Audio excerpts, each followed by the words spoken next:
ดอยนะครับสูงชันมากนะครับ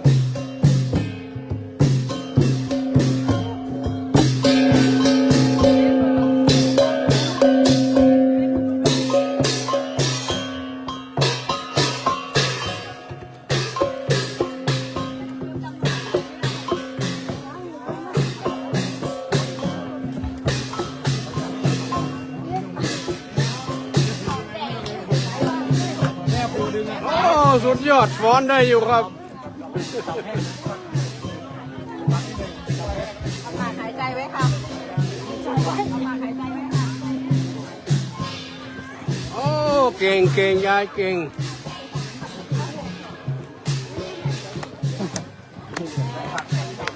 ครับไปเดี๋ยว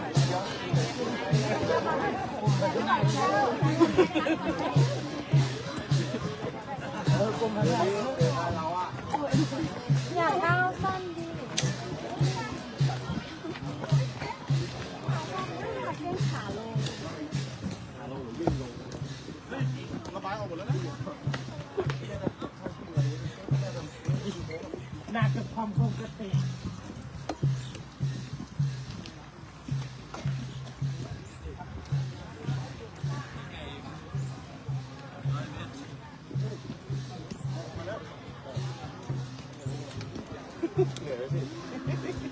ผู้ซ้อม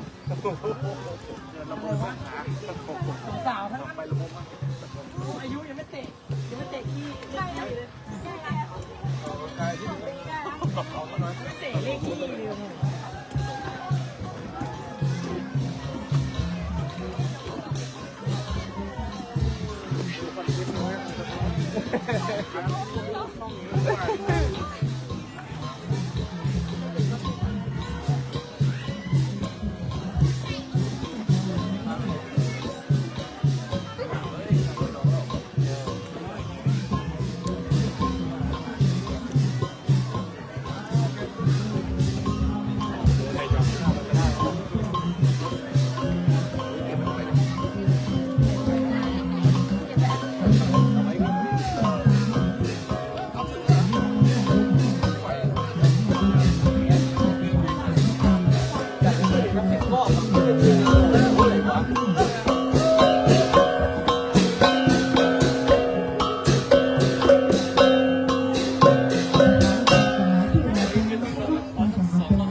ได้ไงเนี่ย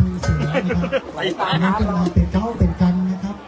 งานบุญงานกุศลนะครับครั้งนี้เรามาร่วมบุญขี่ตามด้วยกันคณะสดาเอาที่นั่งเนื้อขอให้นายทหารที่แต่งชุดอ่อนได้นั่งแถวตั้งหน้าเพื่อความเป็นระเบียบเรียบร้อยและเพื่อความสวยงามขอสดาเอาสละให้นายทหารที่ได้แต่งชุดอ่อนได้นั่งเพื่อเป็นการบันทึกภาพเพื่อเกิดความเป็นระเบียบเรียบร้อยแล้วก็ความสวยงามขอความร่วมมือด้วยนะด้านในนะครับ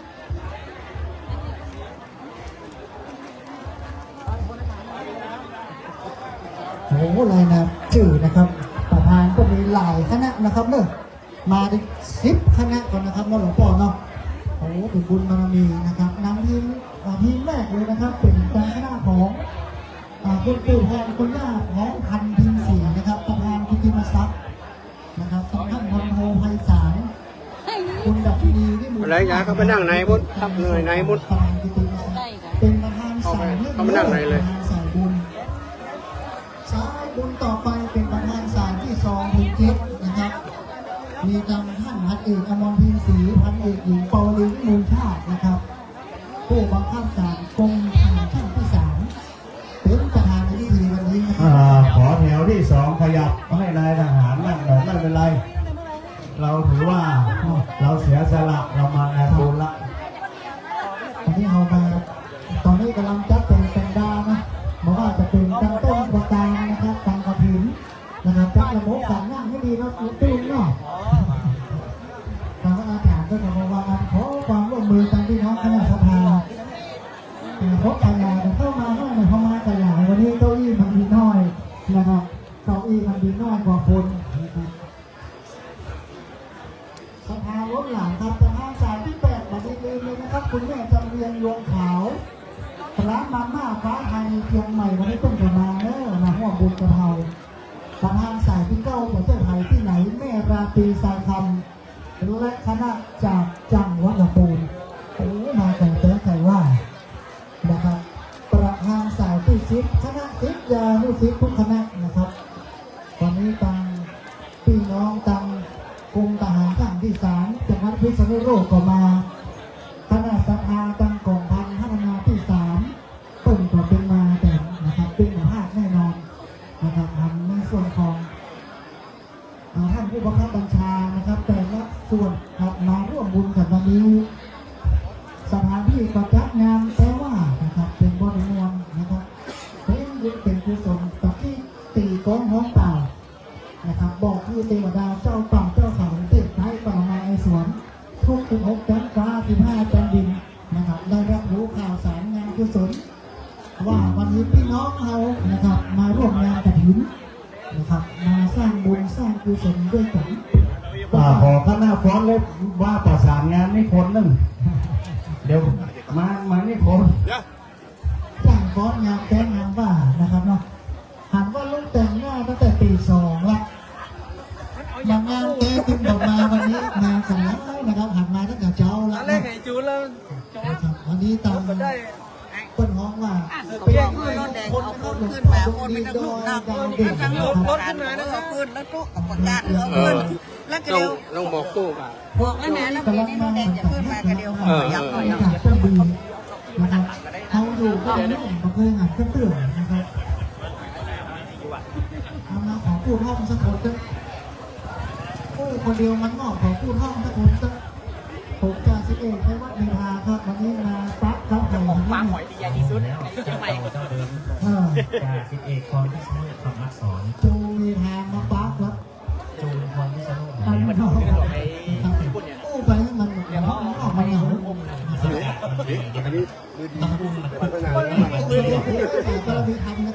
อย่าให้ได้สักเป๊กเนี่ยระยาวนะเดี๋ยวขอทางเจ้าฟ้อนเข้ามาไปเลยเนอะเดี๋ยวจะเวลาจะล่วงไปติ๊กเดี๋ยวขอทางให้ช่างฟ้อนหน่อยเป็นรวมแล้วพบหน่อยเข้ามาจังไรเลยนะครับเมื่อวันนี้เป็นงานมอบเป็นเสาปีของวัดเมื่อเสร็จก็ถึงโดยดาวเด่นโดยธรรมะโสนารามหรือห้องกันสั้นๆว่าดอยดาวเด่นแม่นอันนี้คนจำบ้านต่ำนี่เป็นห้องจะอีกดอยดาวเด่นโหน้ำดีเนอะคุณจุนอะไรน้ำไหลริดอ่ะขอเมตตาครูบาอาจารย์เนอะเอาฟ้อนเล็บสองหน้านี่เนอะแถวเดียวเข้ามาสุดๆแถวนี้แถวยาวนี่โอ้จังฟ้อนเป็นงานแต่งงานบ้านเน็ตดอกเรื่องเพิ่มเนี่ยมาแล้วโอ้สบายสี่คนดูว่าผู้หญิงไม่ได้ใจครับเขาจะเปลี่ยนตรงไหนก็เป็นอาวุธเตะดาวลงมาบูกันรอยบ้างนะครับตอนนี้เป็นแบบว่าจับตัวตั้งฟ้าแล้วก็มาเรื่องอะไรงานกันอยู่ไทยที่สุดแล้วก็ร้อนนะนี่ไงผมบอกตู้เย็นขนาดนั้นโต๊ะก็มาโต๊ะอันนี้ก็เพราะว่าน้ำนิดน้ำสว่างเนาะนะครับเปลี่ยนจากน้ำมวยแล้วเนาะดีแท้ๆเลยวันนี้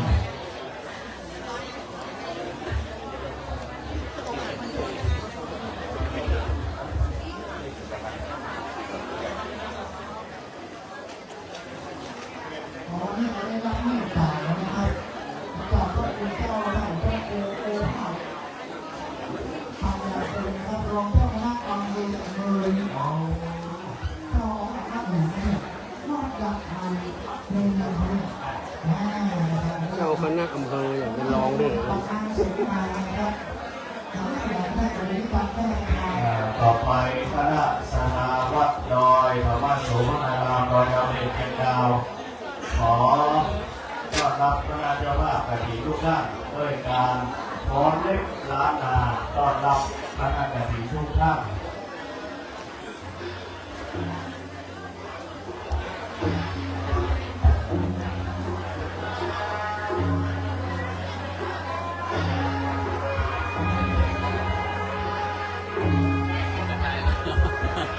ไหล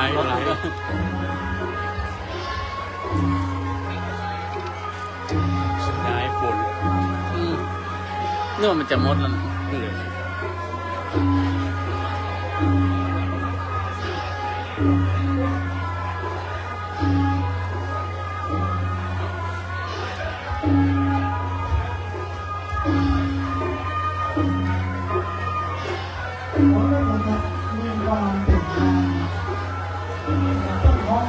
ร้อนเมืองที่นั่นเนอร์โลกร้อนแห่งกระตางต้นฝรั่งสิ่งน่าจะสินนะครับของพื้นเมืองน้างามนะครับที่เราจะได้หาได้นะครับ มึงพูดเพี้ยนไหนดูพี่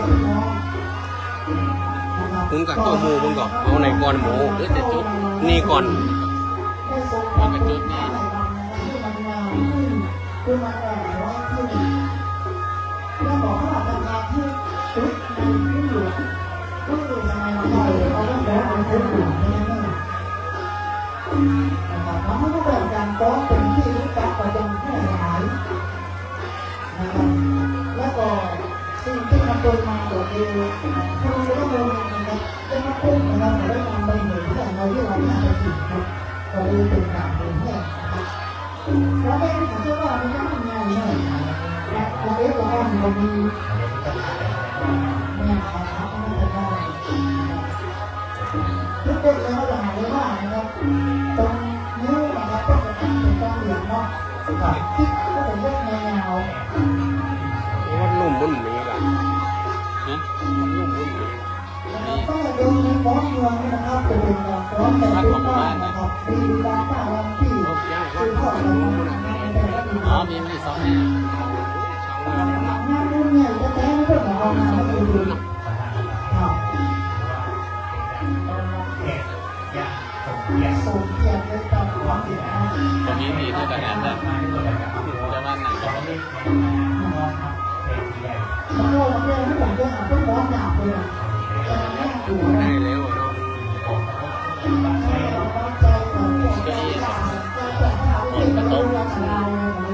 เดี๋ยวก็ฟ้อนเรื่องที่หาเนาะแต่ถ้าเป็นมวยหลวงที่เอาแต่หนังฟ้อนแมวเลยนะถ้าบอกแจ้งเอาแมวมาแห่เนาะนะครับผมไม่เป็นที่เขาไม่ได้ทานนะครับก่อนบ้านนี้นะครับของพี่น้องนักข่าวและบริเวณของคนตาตอนนั้นตาอันนี้ผมก็ไม่ลืมเข้ามานะอันนี้คนจ่ายเลยเนาะนะครับตัวมันไม่ได้ดังนะครับคือห้องแต่เลยมันไม่ได้ห้อง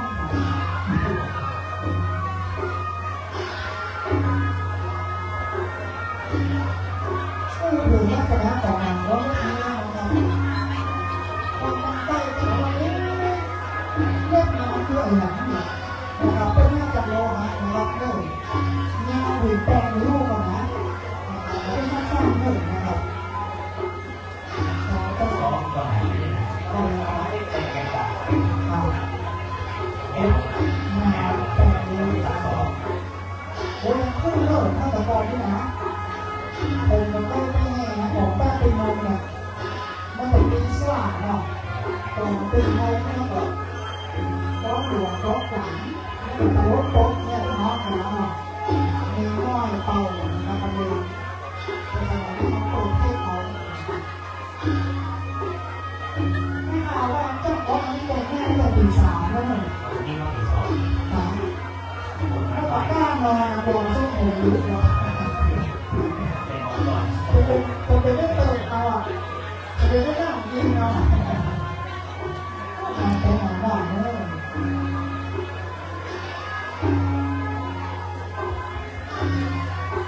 ผมทำดีไม่ดีไงดู2 ทีครับคือ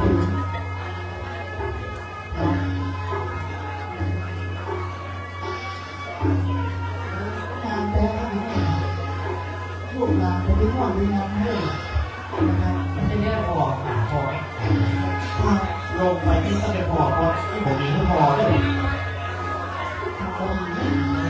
อยู่ดีผมมาแล้วก็ไม่พอ มีมือถือเราตั้งเอามาลูกมาก็จะออกมองง่ายๆนะเป็นลองเขียนนะครับ เขียนคนที่มันก็เขียน เพราะมันจะมีแค่นะครับนะ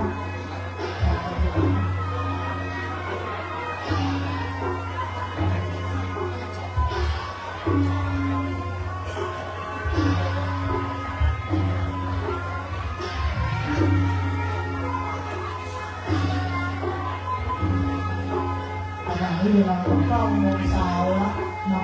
เวลาดีครับอากาศดีนอนดีครับ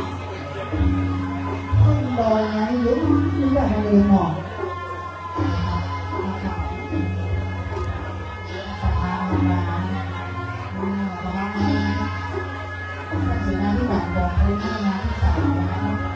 ข้าวมันอีกข้าวมันอีกสีนะครับข้าวมันอีกไปที่ธรรมชาตินะครับเขาบอกว่าการทำสีครับที่นาดีเนาะเป็นประมาณนั้นเลยนะครับก็ที่ว่าตัวเรียบร้อยนะครับมีต่างก็ทำที่ที่มาซักนะครับการที่น้องชาวบ้านเป็นตัวงานกับมาร่วมกันโมทนาบุญน้องๆคุณสุดตานะครับว่าเราเด็กนะครับที่ก่อนแล้วก็สลัมได้ของผมนี่นะมันก็เดินต่อไม่ตามนะครับก็เอาเรื่องว่าจะหลวงพ่อออกตัวต้องมองให้ลูกตัวนะครับมีท่าทางก็น้อยแต่เป็นต้นแบบโตเสียงทำเสียงรุ่นนะมาร่วมมาดูนะก็มาร่วมมาดูครับ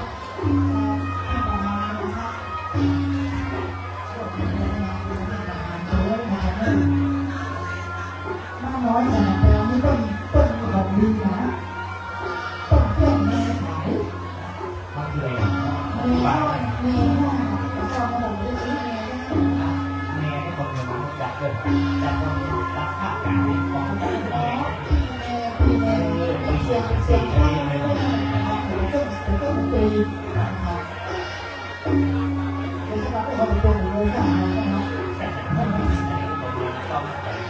เขาก็ไม่อยากเป็นคนเมืองคนน้ำหนาวซื้อเพื่อนสาวเพื่อนของเพื่อนในเขาบอกก็แบ่งเขาเอาซื้อเต้าสาวเต้าบอกว่าเต้าเย็นเหมือน ซิปเสียงซาวเสียง บอกว่าเสียงในร้าน ซิปจ้าซาวจ้า บอกเต้าแย้งเลยเหรอวะ ซิปวันซาววัน บอกเต้าวันนี้วันเดียวแม่ดูแม่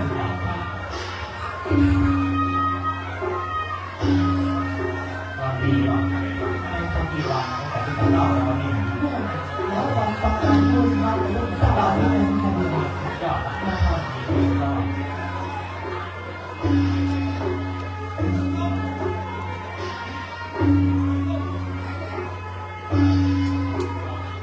หากว่าคุณแม่รู้ใจนะคุณผู้ชม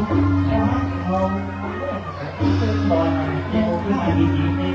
นายยิบเลยเดี๋ยวนี้ พอนะพอบางทีเขาในแกห้องนะแล้วพอต้องเรียนอะไรต้องว่าต้องแต่อัพวิชาวิชามันก็ไม่เป็นร้อยบาทบอกเรียนชื่อเสียงในนามของเราไปก็หาไปได้หากเกิดมาพระสงฆ์เจ้าไม่เห็นได้ส่วนผู้นำนะครับเป็นวิชาทำชื่อในรายระดับที่เป็นแบบนั้น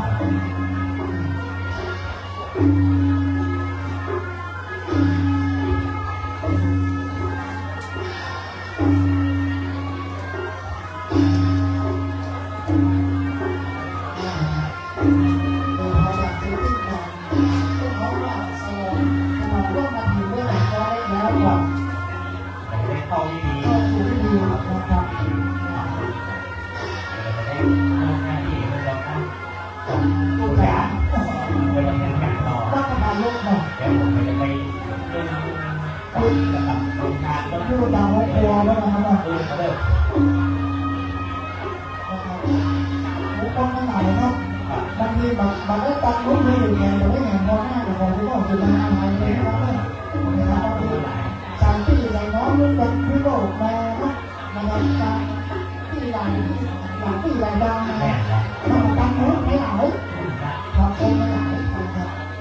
เพราะนั้นเขาจะเรียกเป็นบารมีนะครับเขาเรียกว่าบารมีแต่ทางด้านบารมีที่ว่าตาเขาเป็นเขาเป็นดำ แม่นะแล้วก็เรามีเราอยู่นี่ราคาแบบนั้นนะครับ ถ้าบารมีมาถึงเขาเอาละบารมี แม่ นะ นะ ครับเป็นเรื่องของมา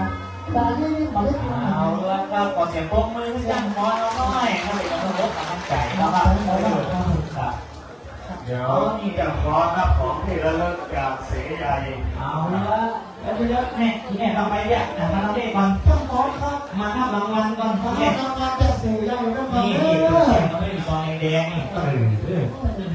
ที่ได้ช่วงนี้แปลงเนี่ยนะ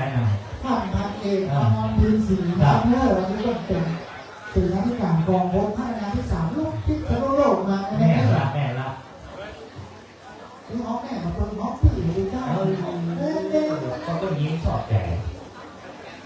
ปรับแต่งที่ดีเลยเป็นงานดีๆนะครับต้องขอการมาที่ต้นเป็นเวลามาฉลองต้น แม่จำเรียงดวงขาวถ้ามาถึงแล้วมาด้านหน้ามาหาอาจารย์ไปดื้อแม่จำเรียงดวงขาว ตอนนี้เรียบร้อยแล้วนะครับเดี๋ยวเราจะเข้าเจดีย์แล้วรับเองนะครับจากที่เป็นที่ว่ามีงานนะครับ ผมก็จะพอได้ร่วมมาสอนแล้วแต่พอมอบหน้าที่ขั้นตอนด้วยนะตามมาตรฐานยกเกินดำเนินการต่อนำในเรื่องพิธีการนะครับแต่สำหรับประเทศเราในก็เนาะ จะ เดี๋ยว บอก เรา ว่า ไม่แล้วกับ จะบอกว่าทำเองก็มีเจ้าที่เราเลยครับเราสวัสดีครับ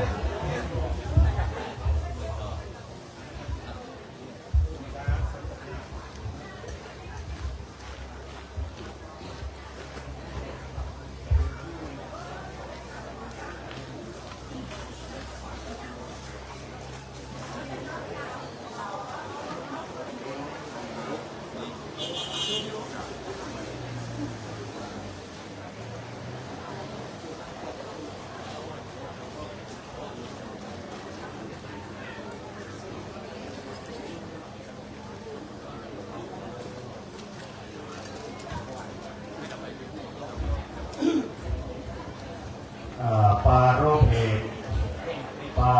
เหตุวันนี้เตรียมเก้าอี้ไว้300เสปรากฏว่าเก้าอี้ไม่พอ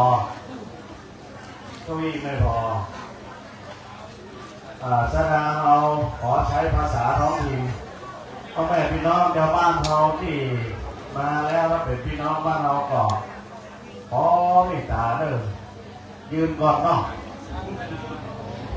ยืนก่อน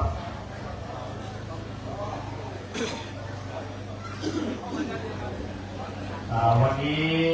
จะได้ทำพิธีทอดกฐินสามัคคี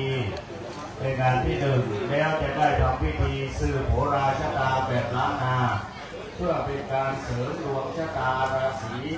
ในโอกาสที่ถ้าเป็นนางล้านนาเนี่ยจะทำพิธีแบบนี้ในเมื่อโอกาสได้เลื่อนตำแหน่งใหญ่จะทำพิธีนี้รับหลังให้เพราะฉะนั้นวันนี้เรามีพิธีทอดผ้ากฐินสามัคคีมีทำพิธีสืบโหราชะตาหรือว่าภาษาล้านนาว่าสืบชะตาหลวงคือเราเขียนดวงชะตาผูกดวงชะตาไว้แล้วก็เขียนเหมือนที่ให้บูชาตุนเงินตุนทองนี่แหละใครยังไม่ได้บูชาก็เขียนชื่อวันเดือนปีเกิดของเราท่านทั้งหลายไว้แล้วงานที่3ก็ให้เสใหญ่ท่านเป็นประธานพร้อมกับคุณปู่คุณย่า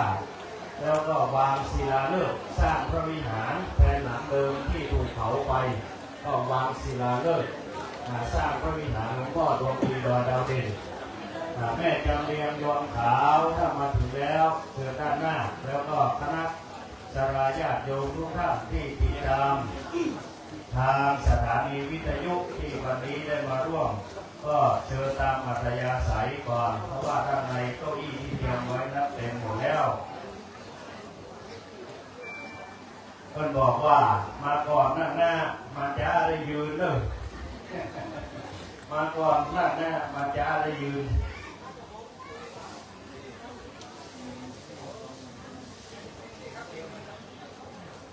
เดี๋ยวรอโยมประธานอีกสายหนึ่งก็คือสายของแม่จำเรียงถ้าวันนี้ว่างต้องพากันไปบุกร้านมาม่าฟ้าธานีที่เจ้าของมาแบบนี้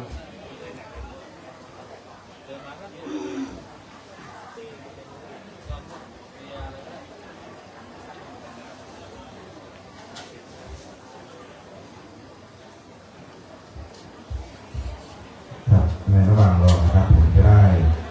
ประกาศนะครับรายชื่อแล้วก็สายกฐินสามัคคีทั้ง10 สายให้บรรดาแขกผู้มีเกียรติทุกท่านได้ทราบนะครับประธานสายที่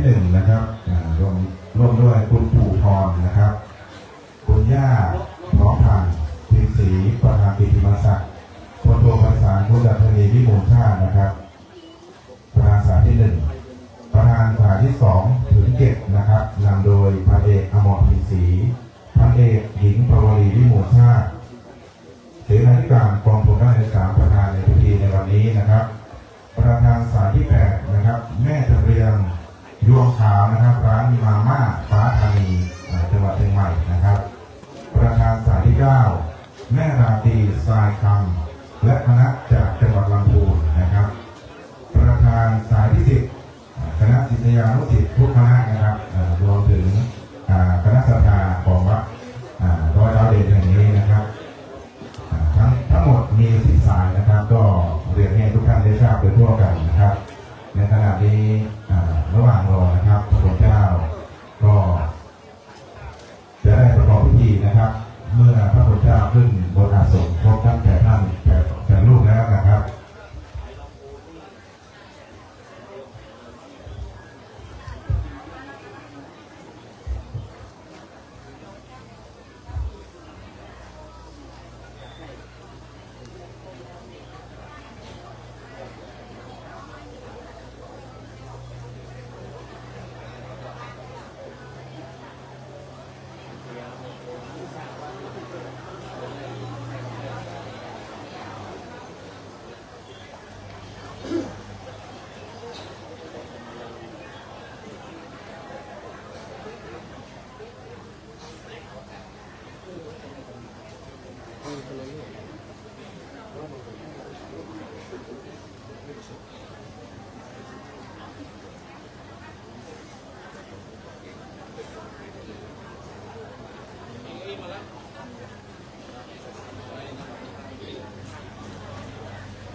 แม่จำเรียงโยมขาวเข้ามาแล้วก็มาแสดงตัวด้านหน้าหน่อยเจ้าของมาม่าฟ้าธานีดูแลว่าจารย์มาตั้งแต่ป่วยตั้งแต่เป็นมะเร็งระยะแรกจนหายแม่จำเรียงเนี่ยกี่หมื่นกี่แสนต่อให้หมดเลยนี่แหละเดี๋ยวจะได้รู้จักแม่จำเรียงเจ้าของร้านมาม่าฟ้าธานีแล้ววันนี้ต้องไปซิมด้วย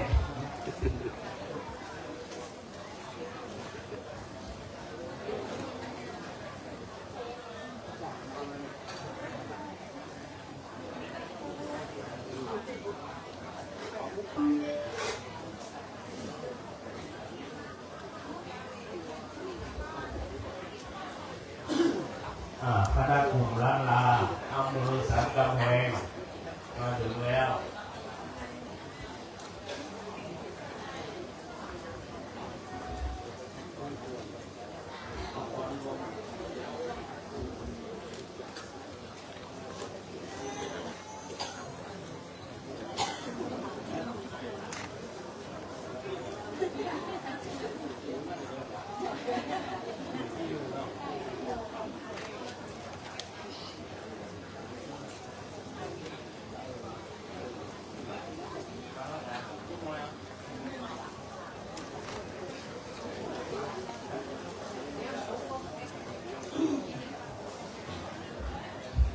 คณะกลุ่มล้านลาจากอำเภอสันกำแพง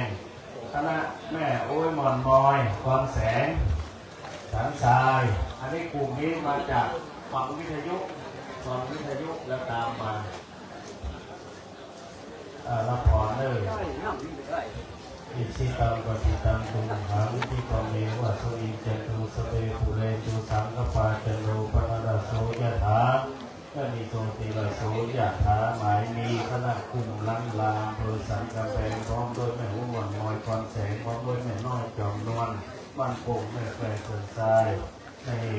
ถนนคงฝ่ายทุกแต่งเป็นร้องน้องนำมาเงินกระตุ้นปัจจัยมาถวายเปตาร่วมงานกฐินสามัคคีวัดดอยดาวเด่นเชียงดาวที่นี่วันสนีแต่ดีหลีเจโตปณิธานะแม้ว่ากรรมหาธนาของเจ้าของนองมุลาสนามีด้วยประการทันได้สมินจันตูขอจุ่มสมสลาพุทธิไปทุกอย่างตัวประการนั้นจุ่มจะมีแต่ดีหลีสัพพีติโยวิวัตจันตูสัพพะโรโกวินาสันตุมาเตภวัตวันตรโยสุขีดีกายุโกภวะพิวาตนาสีนิสนิจังอุทาปัจจายิโนจัตตารโอธรรมวัฏันติอายุวโนสุขังปะลังอนุโมทนาต้องปิดเลยเนอะต้องทอดใจจ้ะต้องมีเก้าอี้นั่งว่าเขากลับก่อนนั่งก่อนแค่นี้นั่งกันเว้ยนั่งกันเว้ยป่ะข้ามกันนะพุทธ เดี๋ยวจะน้อยใจเวลาเล่างานผมมีที่นั่งอันนี้พนักก็ที่300นั่นนะก็เอามาเหมือนกันละ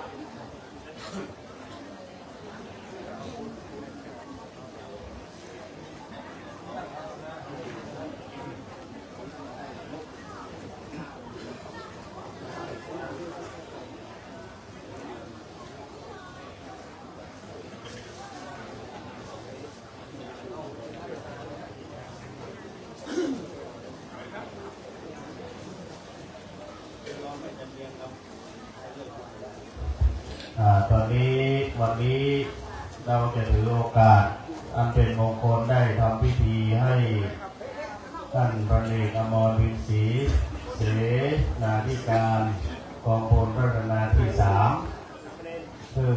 รับตำแหน่งใหม่ไปวันนี้พระอาจารย์ได้นิมนต์พระเถระมาเจริญพระพุทธมนต์ให้ก็คือของพ่อครูภาคปัญญาคมท่านเป็น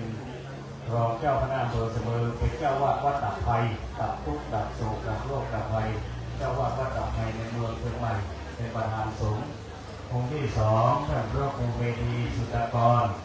เจ้าคณะตำบลศรีภูมิเจ้าวาดวัดผาบ่องทำอะไรให้มีช่องทางได้ออกไปคนหรือว่าบ่อง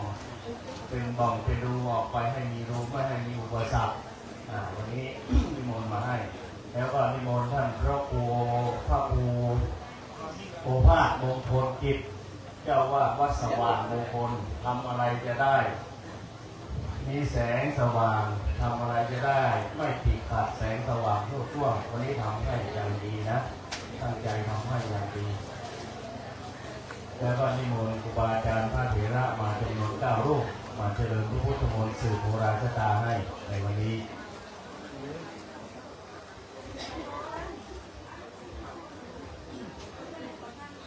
แม่ว่าหมอนมอยมาแล้วเราไม่จำเรียงเนาะโทรหาผมครับ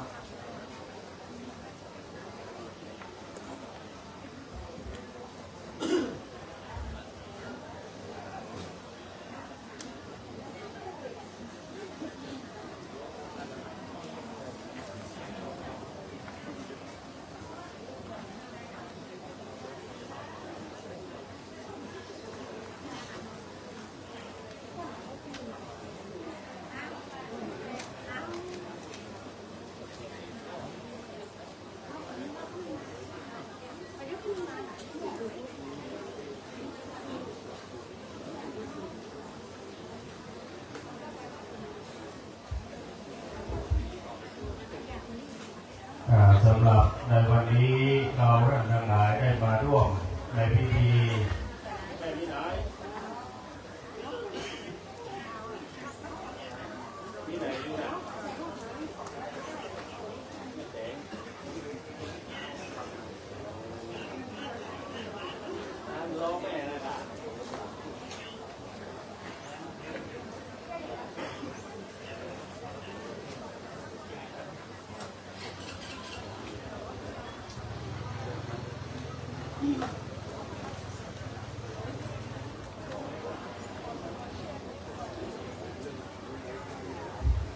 ตามกำหนดการเดิมเราจะเริ่มพิธี 9:45 นาทีถ้าเวลา 9:45 นาทีถ้าพร้อมแล้วเราจะได้เริ่มทำพิธีทางศาสนาไปก่อนเพราะว่าเจ้าภาพถ้าตามมาก็น่าจะได้ยังไม่ถึงช่วงถวายผ้ากฐินเพราะว่าในเบื้องต้นเราจะทำพิธีเจริญพระพุทธมนต์สืบโหราชะตาหรือว่าสืบชะตาหลวงแบบล้านนาเสร็จแล้วเมื่อพระสงฆ์เจริญพระพุทธมนต์สืบโหราชะตาเสร็จเรียบร้อยแล้วจะได้มีการฟังเทศน์อานิสงส์การถวายผ้ากฐินเมื่อเราฟังเทศน์จบแล้วเราท่านทั้งหลายแต่ผู้มีเกียรติทุกท่านจะได้ร่วมกันกล่าวคำถวายผ้ากฐินในเบื้องต้นนี่เป็นลำดับการคร่าวๆที่ทางคณะนายทหารก็ได้เตรียมไว้ด้วยแล้วก็พอเรากล่าวคำถวายผ้ากฐินเสร็จเรียบร้อยแล้วพระสงฆ์ท่านจะได้ทำพิธีอุปโลกแล้วก็สวดผ้ากฐินเมื่อสวดแล้วก็อุปโลกเสร็จเรียบร้อยแล้วมอบหมาย สังฆานุวัตรของคณะสงฆ์มอบหมายผ้าไตรให้พระรูปหนึ่งรูปใดเสร็จเรียบร้อยแล้วเราท่านทั้งหลายก็ยังไม่รับพรก็ยังจะเริ่มดำเนินพิธีทางศาสนาต่อก็คือวางแผ่นศิลาฤกษ์เมื่อวางแผ่นศิลาฤกษ์สร้างพระวิหารหลวงพ่อตรงนี้ดอยดาวเด่นเสร็จเรียบร้อยแล้วกลับเข้าที่รับรองเดิมก็จะให้แขกผู้มีเกียรติทุกท่านได้เข้าถวายวัตถุทายธรรมทายทานจตุปัจจัยแด่พระสงฆ์พระเถรานุเถระที่ได้นิมนต์มาแต่แล้วพระสงฆ์ท่านจะได้อนุโมทนาให้พรพวกเรานี่เป็นกำหนดการในเบื้องต้นที่แจ้งให้เราท่านทั้งหลายที่ได้ตั้งจิตมาแต่ไกลตั้งใจมาตั้งแต่บ้านบางคนตื่นแต่เช้าตี3ตี4แต่งหน้าแต่งตาส่วนพระอาจารย์นี่ไม่ได้นอนทั้งคืนนะเฝ้าต้นเงินนี่คนเดียวทั้งคืนนะยังไม่ได้นอนเลยเพราะนั้นเราท่านทั้งหลายก็ตั้งใจมาแล้วก็ขอให้เป็นบุญเป็นกุศลทุกขณะขอให้เรียกคำโบราณท่านบอกว่าเศรษฐีทำบุญเทวดาป่วยน้ำมนต์ให้ตอนนี้แดดแล้วฝนหายไปหมดแล้วช่วงเช้าเศรษฐีมาทำบุญเทวดาเลยมานุโมทนาประพรมน้ำมนต์ให้ปล่อยเหมือนหมอกลงเย็นสบายแต่ตอนนี้แสงแดดอ่อนๆก็กำลังพอดีโค้งเนาะโค้งหรือมาจะเนาะโค้ง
วันนี้หลายคนหลายท่านได้มาร่วมอนุโมทนางานทอดกฐินสามัคคีของวัดดอยดาวเด่นเชียงดาวมาหลายคณะมาดังคณะนายทหารมาดังคณะศิษยานุศิษย์ญาติโยมที่เคารพนับถือที่รู้จักมาคุ้นที่ติดตามรับฟังรายการธรรมะทางสถานีวิทยุคลื่น96คลื่นพระพุทธศาสนาและจริยธรรมของจังหวัดเชียงใหม่แล้วก็เผยแผ่ไปทั่วภาคเหนือได้ใช้วิทยุเนี่ยเป็นสื่อกลางในการสร้างวัดเราเนี่ยนะที่สร้างมาได้ก็แต่ว่าคนเรานั้นย่อมมีกรรมเป็นของติดตัวมาแต่ว่าเราก็ได้แต่อโหสิกรรมคือเหตุผู้ร้ายได้มารอบทางเพลิงเผาศาลาไปวิหารไปใน3 ปีที่แล้วในเมื่อ3 ปีที่แล้วมาถึงแล้วยังไม่คิดทำอะไรก็มาปีนี้เป็นเหตุให้ที่ต้องได้วางศิลาฤกษ์แล้วก็ได้สร้างพระวิหารหลังใหม่ขึ้นมาแทนหลังเดิมก็ถือว่าเป็นนิมิตหมายที่ดีที่ท่านเสใหญ่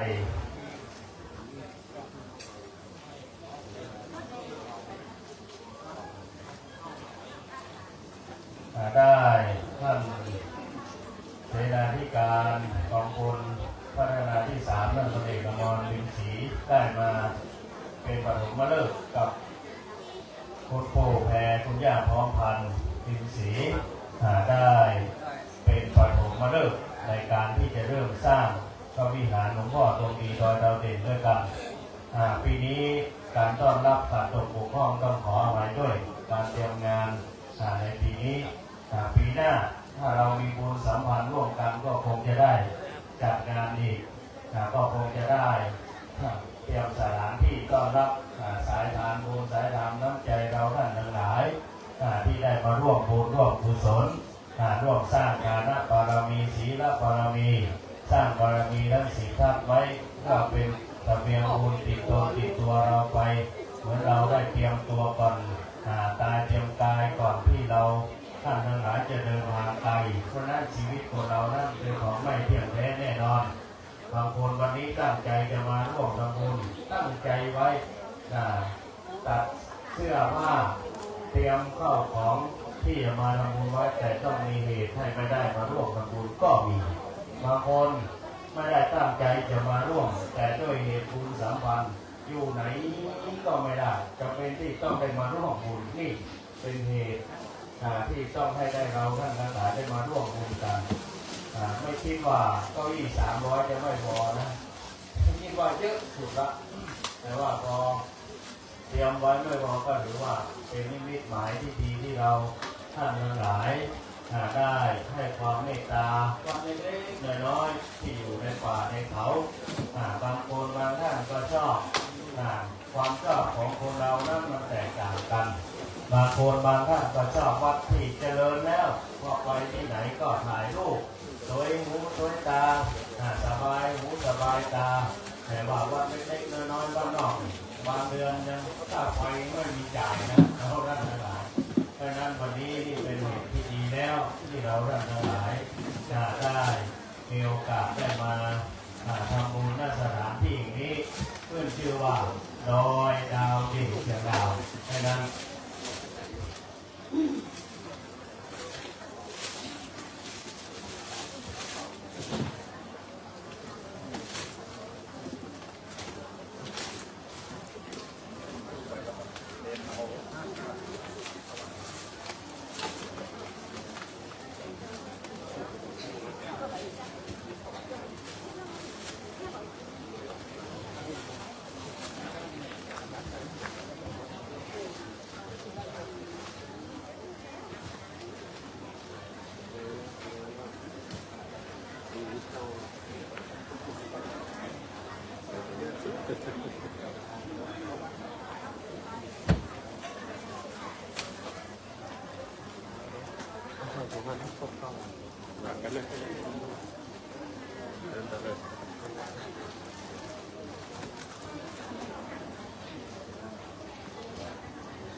อยู่1 2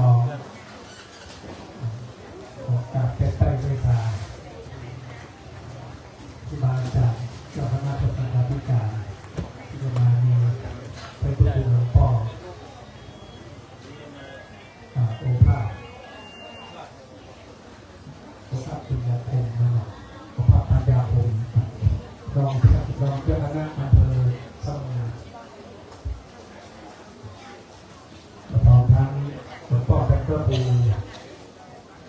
เมธีสุตกรเจ้าคณะตำบลสีภูมิเขต2วัดผากองมังคลารามท่านพระครูประหลัดปัทมาพงศ์เทศปัญโยพร้อมทั้งท่านเจ้าพิการเจษฎายันเวทีเจ้าคณะตำบลหนองแก้ว ขอรถแดงตุ๋ยไปแสดงบายที่พัดจ้าคนรออยู่ว่านั่น วันนี้ก็ต้องขออนุโมทนาบุญกับเจ้าภาพประธานอุปถัมภ์ซึ่งเป็นบุคคลที่ถือได้ว่าอุปถัมภ์ค้ำจุนพระพุทธศาสนา และก็วัดดอยธรรมโสภณารามหรือวัดดอยดาวเก่งแห่งนี้นำโดยพันเอกอมรพันเอกยิงปวลีทุนศรีสิ่งที่การกองพลพัฒนาพิสารของทั้งครอบครัวและคณะคุณปู่แพรคุณย่าพร้อมพันทุนศรีพลโทไพศาลคุณดัชนีวิทย์หนุนชาติของทั้งครอบครัวและคณะแล้วก็คณะญาติธรรมของกำลังหลวงของตั้งพระครูพินัยทรนิธิสันตมโนซึ่งเป็นประธานที่พักสงฆ์วัดดอยธรรมโสภณารามโดยดาวเด่นเจนดาวอย่างนี้วันนี้เราตั้งตั้งใจไปได้มาสร้างบุญสร้างกุศลสร้างบุญบารมีร่วมกันดอยเจนดาวหรือว่าเมืองเจนดาวถือว่าเป็นเมืองที่ศักดิ์สิทธิ์เป็นที่ประทับของสถูปของพระนเรศวรขององค์เอกอัครศาสนสัพพกอุปถัมภ์พุทธศาสนามาตั้งแต่สมัยพระพุทธกาลก็คือพระองค์ดำสมเด็จพระนเรศวรมหาราชคณะของท่านต่างๆได้มาดอยเจียนดาวหรือว่ามาวัดดอยธรรมโสภณารามแห่งนี้ก็ถือว่าได้มาเยือนถิ่นอันศักดิ์สิทธิ์ของเจียนดาวเขาไปคิดของว่าเขาได้มาทำบุญที่เจียนดาวได้มาพบมาปะกันเพราะเหตุนั้นทุกสิ่งทุกอย่างพระพุทธองค์กล่าวไว้ว่าไม่มีคำว่าบังเอิญทุกสิ่งทุกอย่างมันกำหนดไปแล้วด้วยบุญด้วยกุศลทั้งสิ้นดังนั้นเราตั้งกันหลาย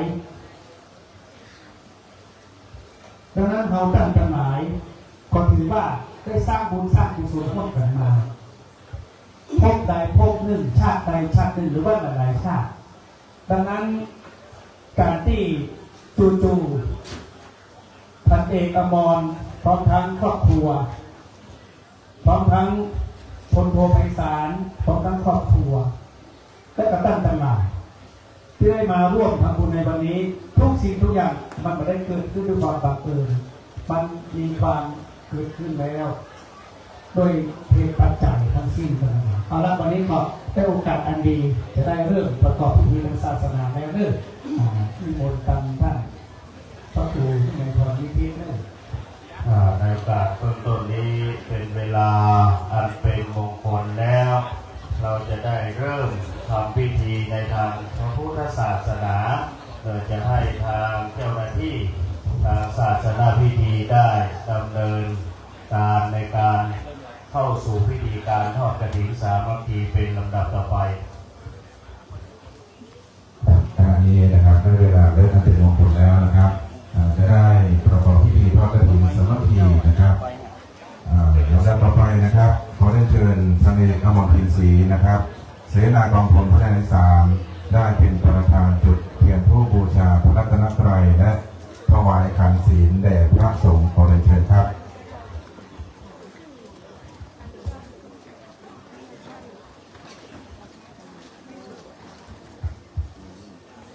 ขอเชิญทุกท่านได้ประนมมืออนุโมทนาร่วมกันนะครับ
นาสการเรนะธรรมังอภิปูชยามะอิมินาสการเรนะสังฆังอภิปูชยามะอะระหังสัมมาสัมพุทโธภควาพุทธังภควันตังอภิวาเทมิสวากาโตภควตาธัมโมธัมมังนะมัสสามิสุปฏิปันโนภควโตสาวกสังโฆสังฆังนะมามิมัคยังพันเตวิสุงรัตนทายะติสรณีนสหปัญจศีลาวิยาจามาทุติยามปีมะยังพันเตวิสุงรัตนทายะ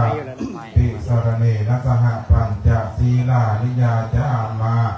ตติยามปีมะยังพันเตวิสุงรัตนทายะติสรณีนสหปัญจศีลาวิยาจามานะโมตัสสะภะคะวะโตอะระหะโต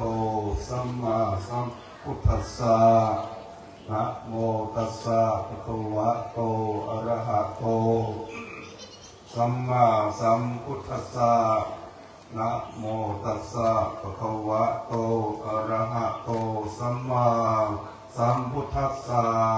นะโมตัสสะภะคะวะโตอะระหะโตสัมมาสัมพุทธัสสะนะโมตัสสะภะคะวะโตอะระหะโตสัมมาสัมพุทธัสสะนะโมตัสสะภะคะวะโตอะระหะโตสัมมาสัมพุทธัสสะพุทธังสรณังคัจฉามิพุทธังสรณังคัจฉามิธัมมังสรณังคัจฉามิธัมมังสรณังคัจฉามิสังฆังสรณังคัจฉามิสังฆังสรณังคัจฉามิทุติยัมปิพุทธังสรณังคัจฉามิทุติยัมปิพุทธังสรณังคัจฉามิทุติยัมปิธัมมังสรณังคัจฉา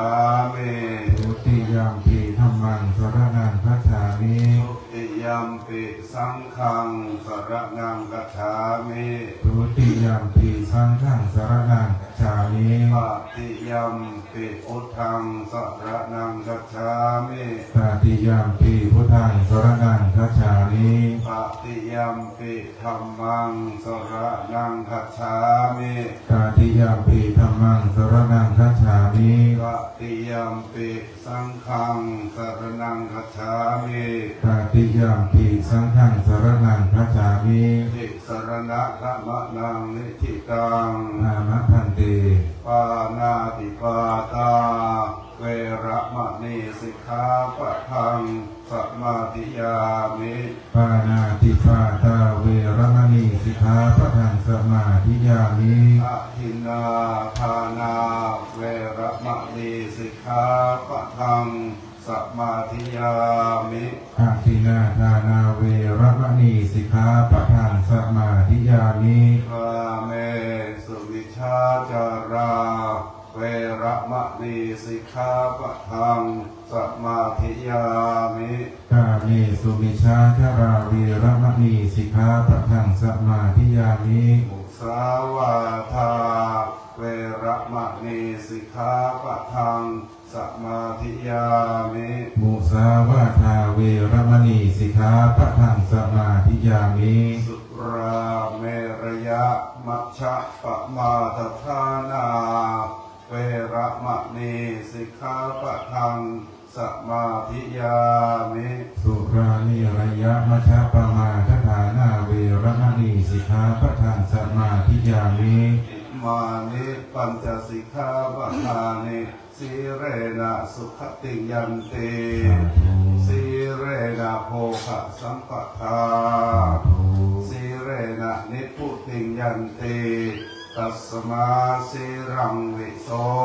ทะเยสาธุวิปติปฏิภาหายะสัพพสัมปติสิทธิยาสัพพทุกขวินาศายะปริตังภูตมังคะลังวิปติปฏิภาหายะสัพพสัมปติสิทธิยาสัพพยวินาศายะปริตังภูตมังคะลังวิปติปฏิภาหายะสัพพสัมปติสิทธิยาสัพพโรควินาศายะปริตังภูตมังคะลัง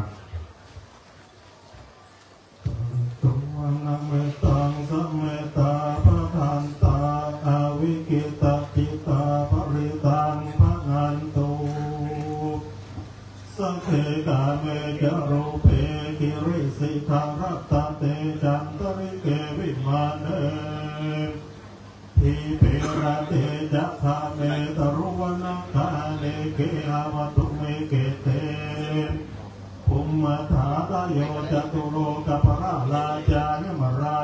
อินโตเวสสุวรรณราชา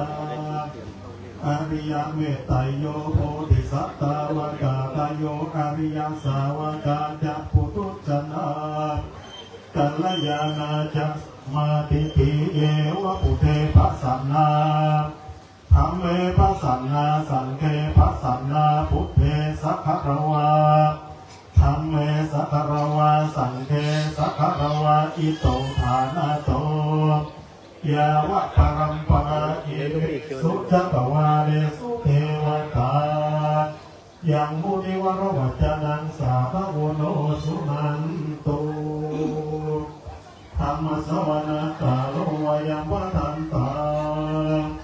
ธรรมสวนาคาโลวยัมปทันตาธรรมสวนาคาโลอายัมปทันตาก่อนที่พวกเราท่านทั้งหลายจะได้เข้าสู่การทำพิธีสืบโหราชะตาหลวงเพื่อเป็นการเสริมดวงบารมีในวันนี้ในโอกาสเบื้องต้นนี้จะได้จุดเทียนมงคลชื่อว่าเทียนมหาบารมีพันชั้นเทียนเศรษฐีหนุนดวงในโอกาสเบื้องต้นจะได้เจริญพรเรียนเชิญท่านประเดชอมรพิมพ์ศรีเสนาธิการกองทุนพัฒนาที่3จะได้เมตตาบารมีพันชั้นแล้วก็เทียนมงคลเศรษฐีหนุนดวงที่หน้าพระศิวลีและจะได้ให้ทางศาสนพิธีได้เชิญแขกผู้มีเกียรติจำนวน9ท่านได้จุดเทียนมงคลมหามงคล9เร่งตรงหน้าพระศิวลีในเบื้องหน้าพิธีนี้เป็นลำดับต่อไป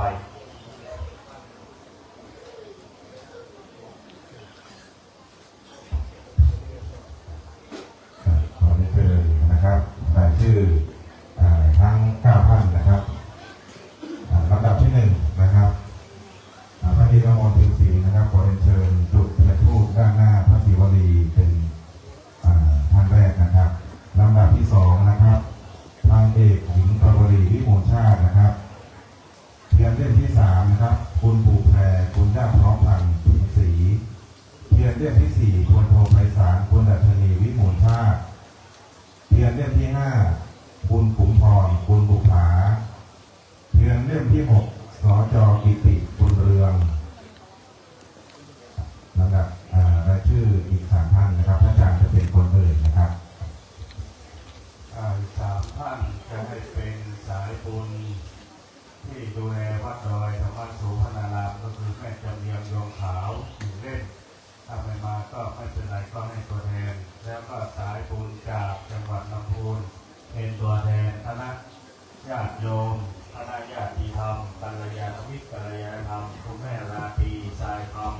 เป็นตัวแทนของคณะจังหวัดลำพูน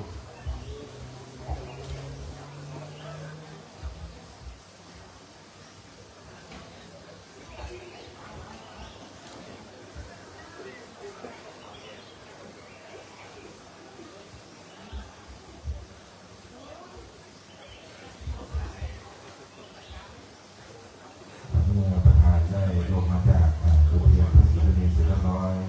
ประธานจะพิธีจะจุดเทียนเล่มที่1นะครับแล้วก็ตามด้วยผู้มีรายงานที่ได้เอ่ยไปข้างต้นนะครับได้ยกขึ้นมาจุดเทียนคนละ1 เล่มแล้วก็กลับที่นั่งรับรองเดิมครับขอเรียนเชิญผู้ที่มีรายชื่อทุกท่านครับ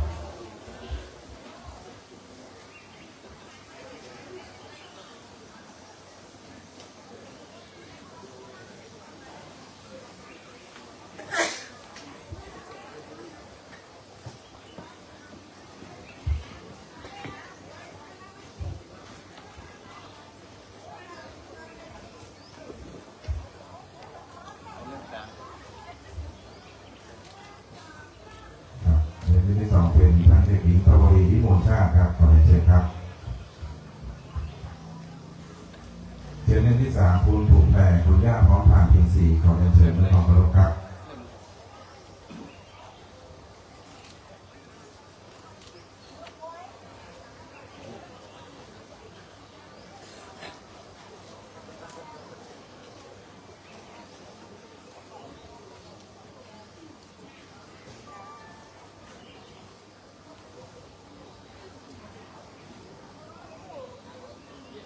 ถึงเล่นนะ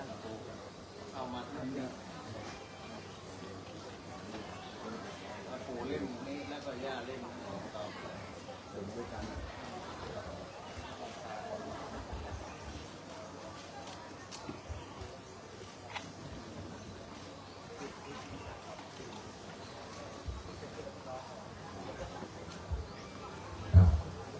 ต่อไปชวนโทรไปสารผู้ดัชนีวิมลชาติครับขอเชิญครับ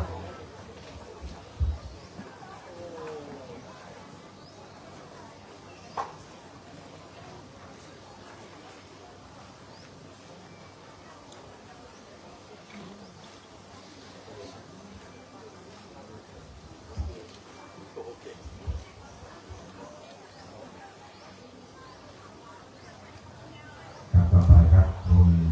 สจ.กิติศักดิ์ผู้เรื่องครับขอเชิญครับ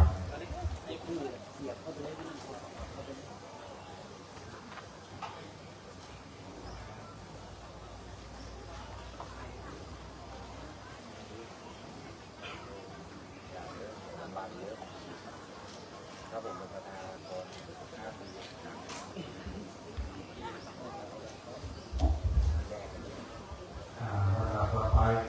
เจริญพรเรียนเชิญแม่ราตรีสายคำ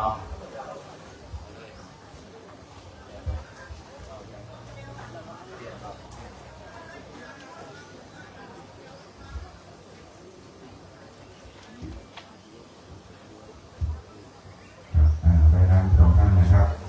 ร้อยตรีเฉลิมคุณบุญเปิ้ลครับขอเชิญครับ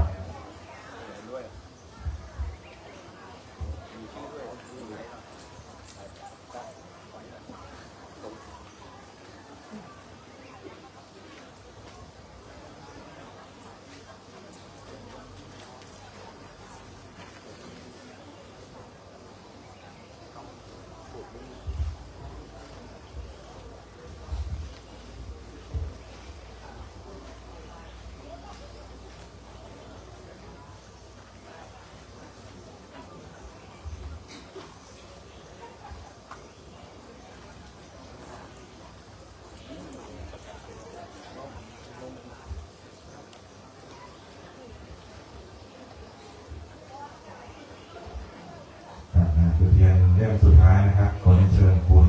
คุ้มพรบุญบุภาขอเชิญครับ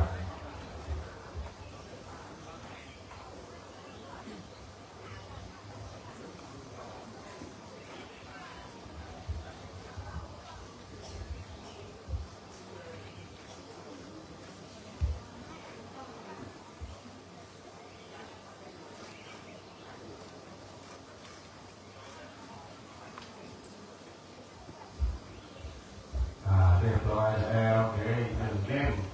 ตรงสะดวงเครื่องบูชาเทวดา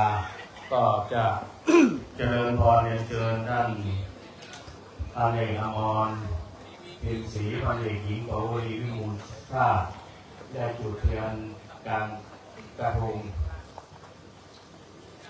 เพื่อบูชาเทวดาในการทำพิธีสืบโหราชกาลในวันนี้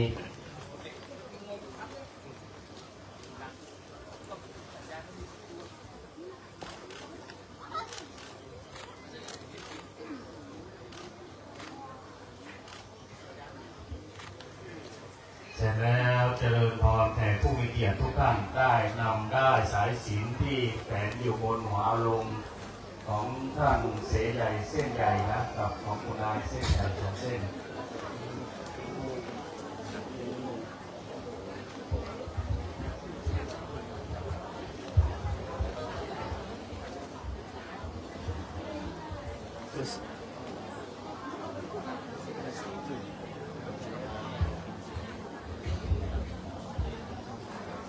เจริญพรภูลชุมพรพิมพ์ศรีได้เข้าจุดเทียนน้ำพระพุทธมนต์เจริญพรภูลชุมพรอีกครั้งหนึ่ง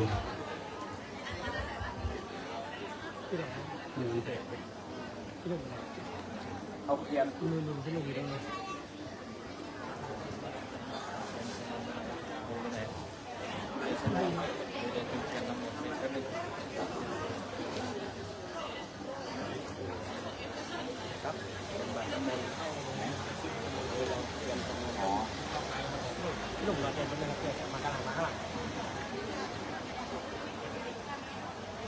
จุดนะครับผม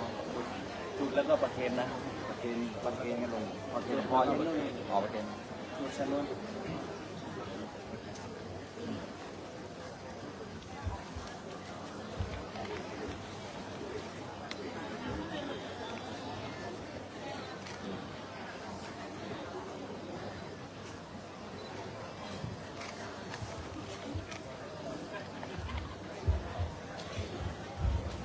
ต่อไป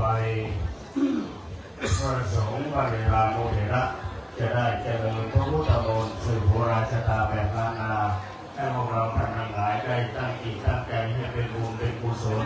เพื่อเป็นการเสริมดวงชะตาราศีหนุนดวงชะตาราศีของเราให้เจริญยิ่งขึ้นไปจากที่คว่ำให้หงายจากที่ร้ายให้กลายเป็นดีตั้งอกตั้งใจรับฟังแล้วก็จะได้นิมนต์พระเถระได้เจริญพระพุทธมนต์เป็นลำดับต่อไปขอนิมนต์ครับโม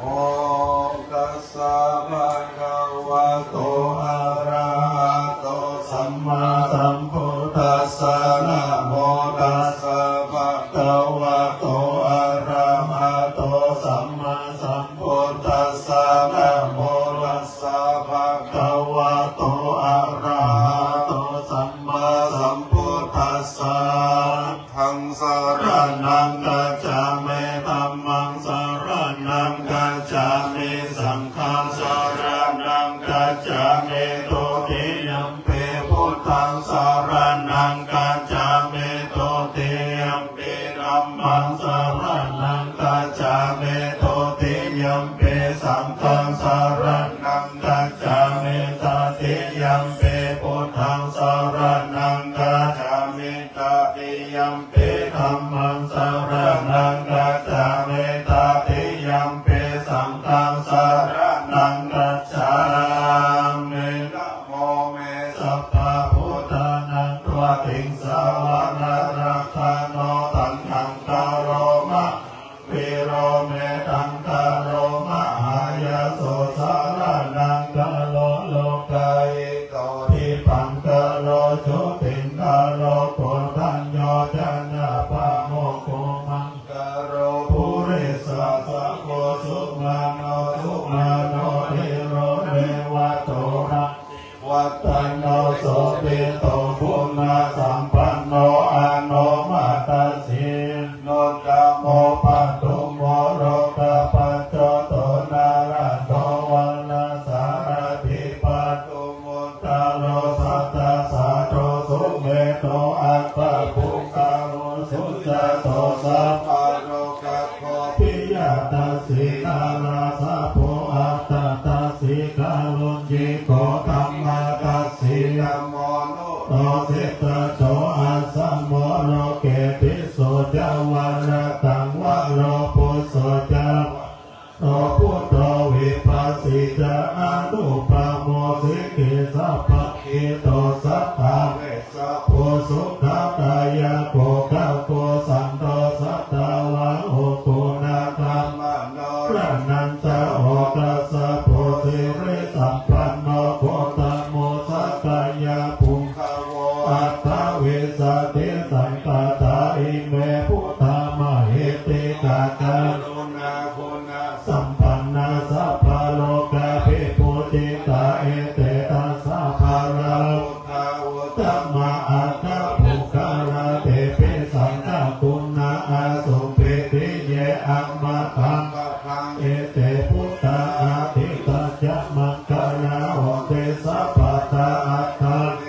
ติเมพุทเตอาหังวันตามิสัพพะตาเตสัญญาเนนะสิเรนะตันติเมตตาภะเรนะจะเตปิโนอนุรักขันตุอโรคเยนะสุเขนะจะอัตถเวจติเมพุทเตโยนะโรสะระนังกะโตกะปะติสัตตะสะอาสะเนทุกขทิงนาคัจฉติอัตถเวจติพุทธปริตาจัตโตวะโยระโตวะมนุสะโตวะอะมนุสะโตวะอะคิโตวะอุทะคะโตวะปิสัจจะโตวะทานุกะโตวะขันธะกะโตวะนัคคะโตวะจันนะปัจจโรคะ วะอาสัตตมะโตวะอาสันติติโตวะอาสัพปุริสัตโตวะจันตาติอาสเมกะปุนังปุปุระอาหิวิจิกามาเนสัพพะเตปิอัจจตระสัสุการะมหิงสายกาลกะสะเตเอนะนาพยโตวะนานาโรคะโตวะนานาอุปะคะวะโตวะอะระกังกังอันโตปะเมตานาโตปัตตายะตาตากะตัสสะตัสสะภาระมิโยตัสสะอุปปาระมิโยตัสสะภาระมะตะภาระมิโยปัจจมหาภริจเกติโสยริยมัชฌิมาภาเวกัปภวะกันติงตะติงอาเปเตกะมานังปะทานาจาริยโพธิปัลลังเกมาลาวิจยาสัพพัญญุตายานาปะเทเวนาวาโรพุตตะระธัมเมเอสัพเพปิเมพุทธังวัจจิตวเวสาริยติสุปังคะลันตะเรสุติยามารติวริตังกรุณโตอายัสสมาอนันตเตโลวิยะตะลุญญจิตังโมปัตตะเปตวะโกติสัตตะสะอัสเสสุจัตตวาเรสุเทวตายะสนัมปติกัณันติยัจเจริสาริยัมปุเรโรกะมโนสัพพุปินัสสัพพุตันติวิตังพายังกิปะมันการะพะเปสิปาริตังตัมปะนามะเหเสวนาจะพานานาบัณฑิตานัจจะเสวนาปุจจะปุจนิยานาเวตมังคาลมุตตะมังปะติรูปะเตสาวะโสจะปุเพกัตตะปุญญาตาจัสสัมมาปะเดติจะเอตัมมังคาลมุตตะมังปะอุสัจจะสิปัญจวินายโยจะสุเสกิโตสุภาสิตาจัญญาวาจะเอตัมมังคาลมุตตะมังมาตาปิโต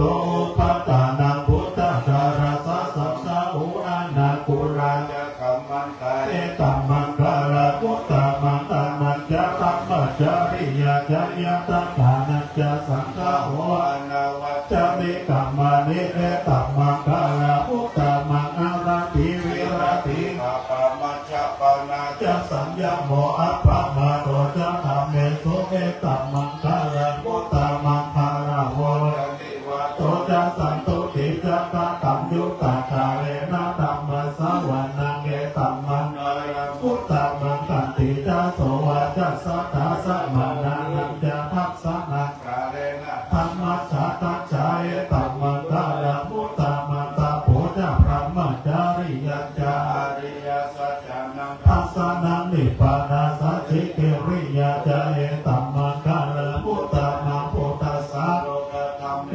เจตัญญาสนะตัมปะติอาโสกัมมิราจังเกมัยตัมมังคาลมุตตะมังเอตาติสาริกัตตัวนาสัพพะตัมมะปะราจิตาสัพพะตาโสติขันติตังเตสัมมังคาลมุตตะมันติมหามังคลสุตั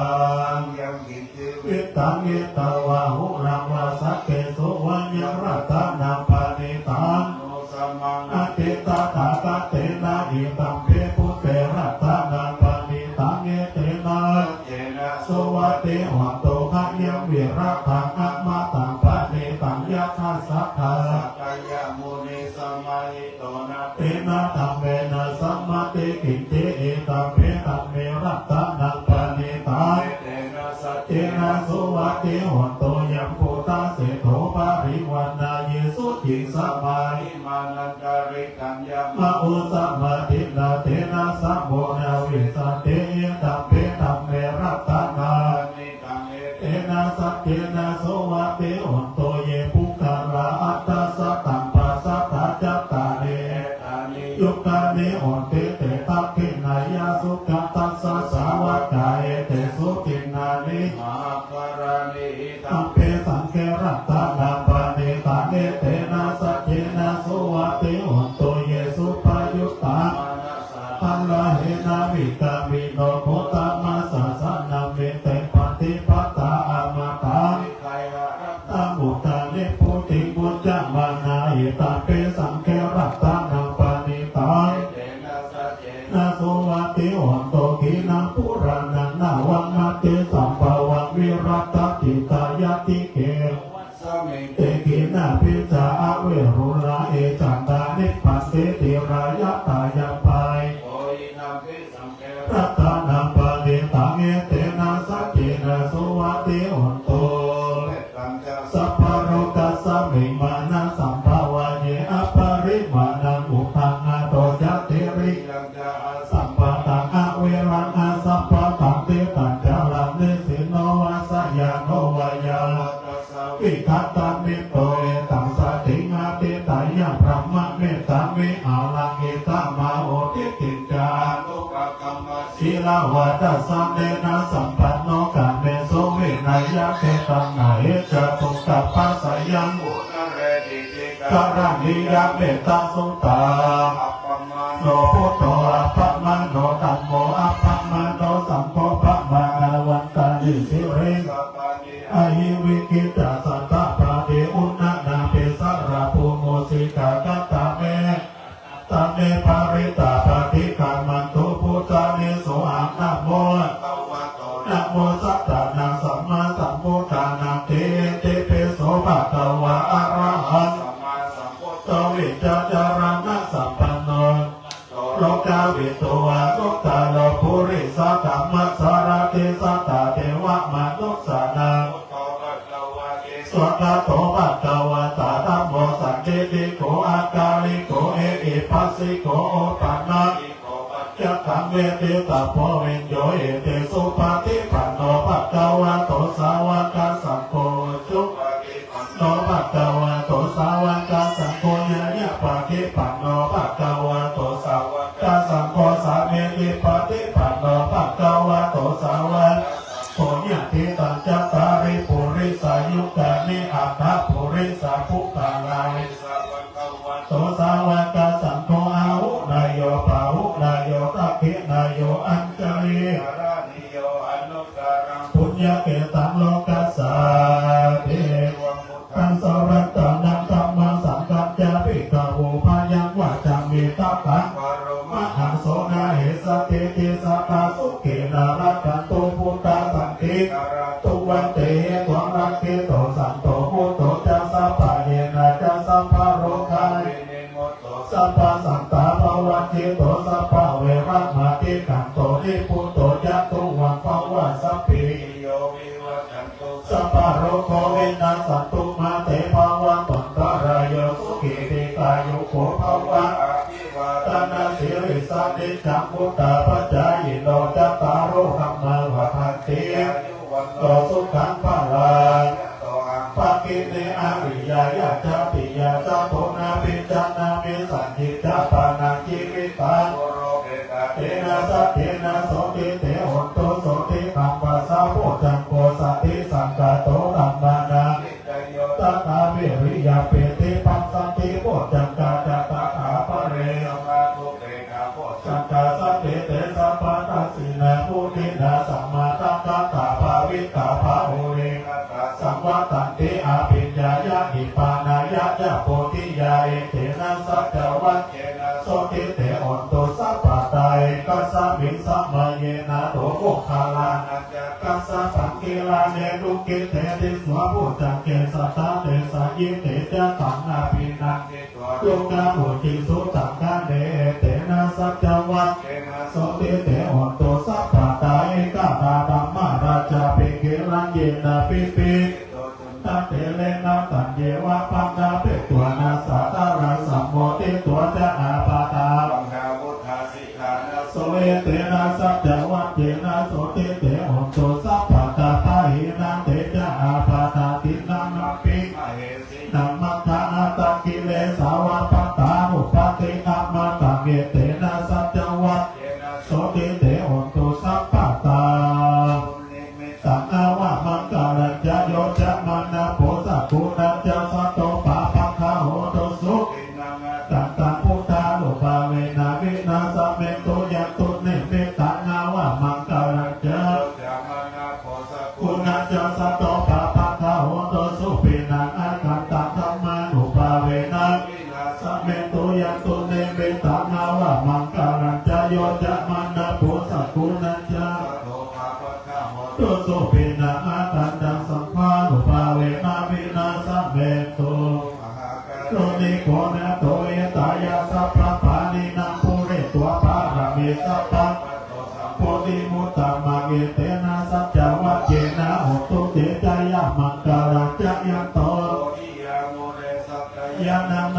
วัตโนเอวังทวงวิจโยโหเอจยสุจยมัง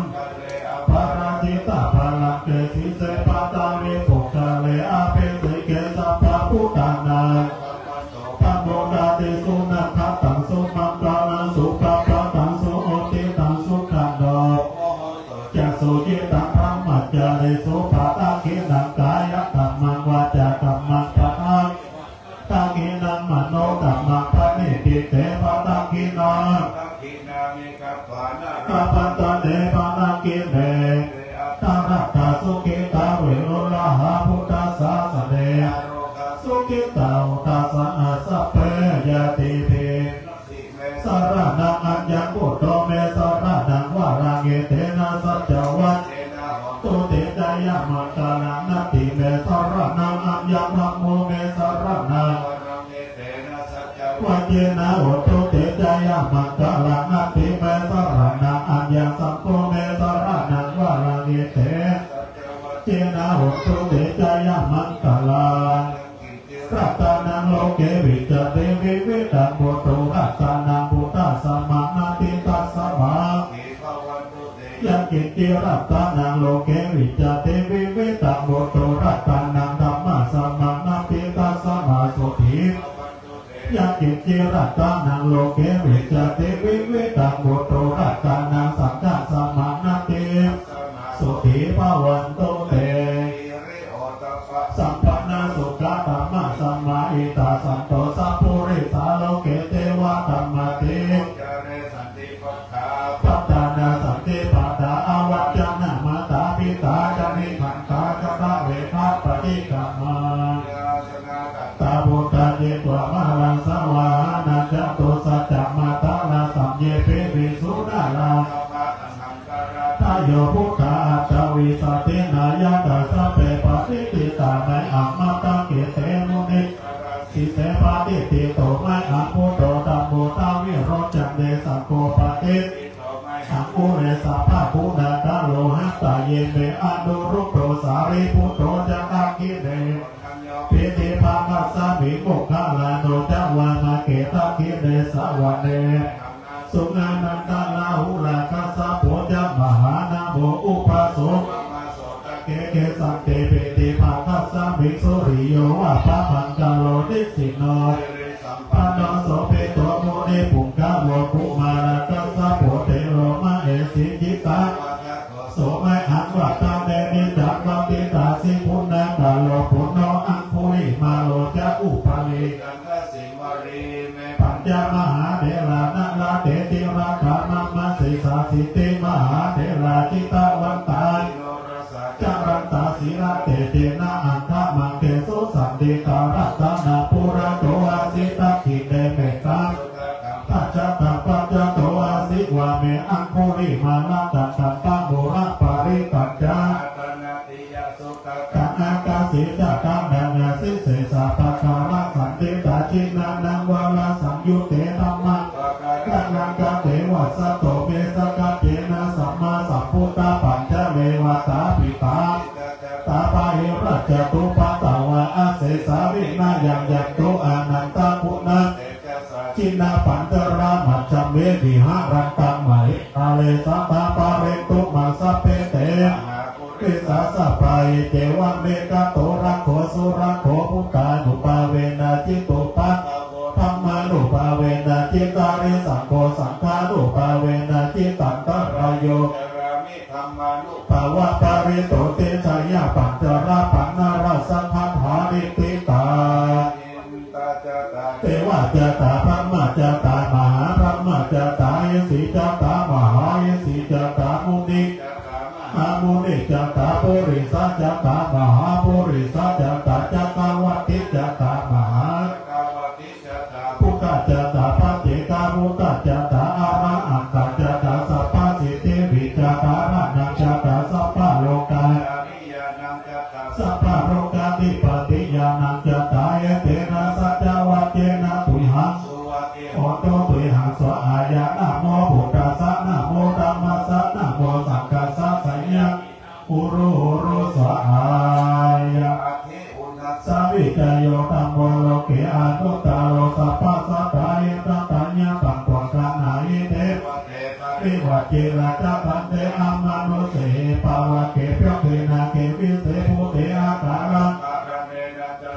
สมามารานาโมโตนาเปตัวกาลมาวิตัตเสวะอนุปาเวนะโหตุสัตตาสุตาสีราสมาตายาปัมมาสุจาเลตังจาเลตัสเสวะอนุภาเวนะโหตุเทวสุขิสัตตาริกิตังกินติตังปุจจันตาระนังวัจจานังปะรุงสนังสุตตัสสะอายุปะวัตติ วัดมานุสานังตะตุกังติติกังลาสังอัมเปลังนังเกวะสัพพะเพียทิวินาสันตุเอกังหาวิติจัตุปัจจตตาตาดินาตตายวันทุกขาวินาสันตุจีวิตานังตตังตุเตจีวิตานังตตังตัสสะอายุวันนังตังวารังชีวิตานังอุปาเวนะอุตโตเทวสุขิสัตตาชีวิตานังจโยตัตตุวันอุตตมังวาลังสะลิลังตุกังนาเสติเปสัจจานาอุตตมังตัสสมะยันเนจยังสัมปรายานาปุญญาเนปาลาโลกัสสะเมปะกาโอเตสัพพะปะนินาอิเวนาชีวิตาเนนาตุมากังกิปะเวสติติกายุกัสสะตาโหตุสุกิตาโหตุสัพพะโมโสตตาติสักกัจจังศีลังวันเตสุตานิโสวะลังตาตัวชีวิตานังมหาปะเอวันมเหติกายสัญญาติตาปุญญาติราภาสังสัตเตปัตเตตาตาตาปุญญาตันเตอาเตอุณัสสะวิจโยติติโตสิติมาติเตโจจัญญาสิติมาเอติมหาปุณาปุญญาติกาลสังสัพพันตารายานิวารณะสัมมาตัสสะภะคะวะโตสัมมาสัมพุทธัสสะพุทธิสัมมาปุเรสารพันานุภาเวนะอาสิตายาสนานุภาเวนะอาตุปาราสัทธะมังคลานุภาเวนะสัพพานาลัง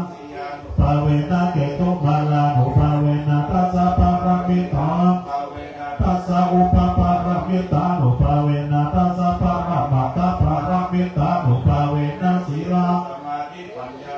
เป็นนาพุทธานุภาเวนะธัมมานุภาเวนะสังฆานุภาเวนะเตจาอิทานุภาเวนะพัลลานุภาเวนะยายาธัมมานุภาเวนะจตุราสิทธิสาสะธัมมัตนุภาเวนะนาวาโลปุตตะระธัมมานุภาเวนะอัตถังคิกะมัคคะอัตตสัมมาปฏิยานุภาเวนะจาระปิญญานุภาเวนะจตุสัจจยานาทัสสะภารายานานุภาเวนะสัพพัญญุตายานานุภาเวนะเมตตากรุณามุทิตาเวนะสัพพะปาริตานุภาเวนะรัตนัตยาสารนาตุยังสัพพะโรกาโสอุปาทาวาทุกขโตมานะโสปายาสาเวนะสัตโตสัพพะอันตรายสัพพะสังกัปปะตุยังสัมเมตตุนิกายุกะตุยังโหตุสัตตวัสสจิเวนะโหตุสัพพะตาอากาสัพพะภะคะวะนะภูมิกังกามหาสมุทธาระกะกายสมาตุเวอนุรังกันโตจเนตุกาพยาปตาจเนพยาสุกาปตาจเนสุกาเปปิปานิโดเอตาวาตาจะอาเมเอสัพพะตัมปุญญาสัมปานังสัพเพสัมปะเดสิติยาตานังตาตังโตสัตตายาสีลังนาคันโตสัพพะตาภาวนาภิรัตตาตุเทวตาปัตตาสัพเพพุทธาภรัพพะจาปฏิกานัญจยัมปะลาลักขังพันธามิสัมปัสโสสุโขพุทธานังอุปะโตสุขัสสะธรรมเทศนาสุขัสสังคัสสะสามัคคีสัมมาคานังกัปโปสุโขคัตติโยเสโทชันเนตัสสมิเยโกตาปฏิตาเยโนมิจาจารณะสัมปันโนสุเสโทเทวมนุเสเทวตาปฏิอาทิโยรัตติมาปฏิจันติมาสัมนัตโทคัตติโยตาปฏิพระมโนอัตถัสสะพะมโหระตังอุโตตปฏิเตจะสาโรกยาปรมาราภาสันตุติปรมังทานังอิสสาสามายาตินิพพานังปรมังสุขัง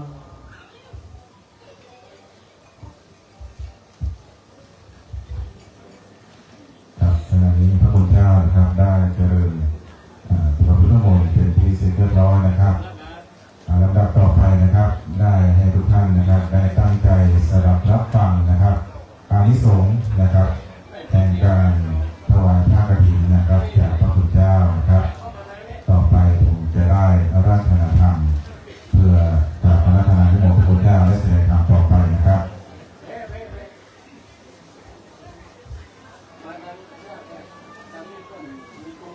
ธรรมาจะโลกาธิปติสหัมปติกับอันทรีอันทิวรังอายาจาภาสันติทัสสะปรัตกัจจาติกาเปเสตุธรรมังอนุกรรมปินังพระชัง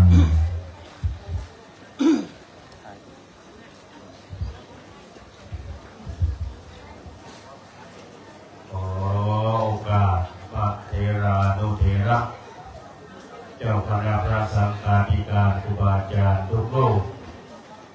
ในโอกาสนี้เราท่านทั้งหลายได้ฟัง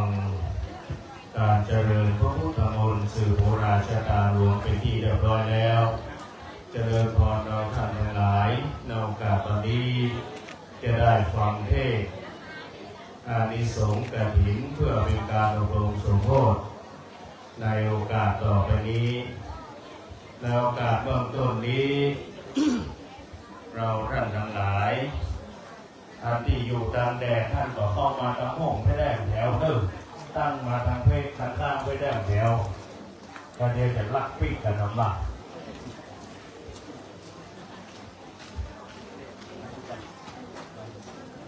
นี่มาแล้วแม่จำเรียงดวงขาวเจ้าของร้านมาม่าฟ้าธานีเชียงใหม่นะโมตัสสะภะคะวะโตอะระหะโตสัมมาสัมพุทธัสสะนะโมตัสสะภะคะวะโตอะระหะโตสัมมาสัมพุทธัสสะนะโมตัสสะภะคะวะโตอะระหะโตสัมมาสัมพุทธัสสะอายุโทปรโททีโรวันนะโทปฏิภาณโท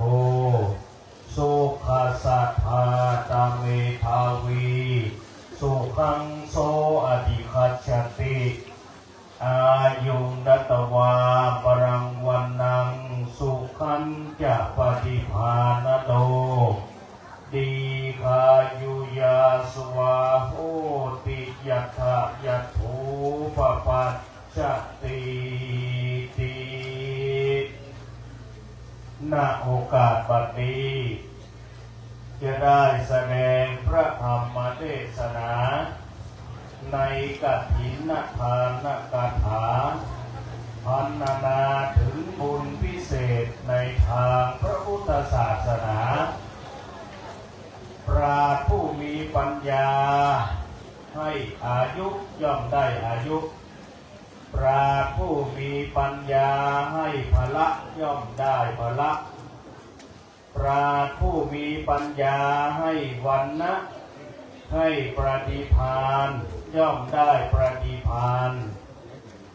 วันนี้เราท่านทั้งหลาย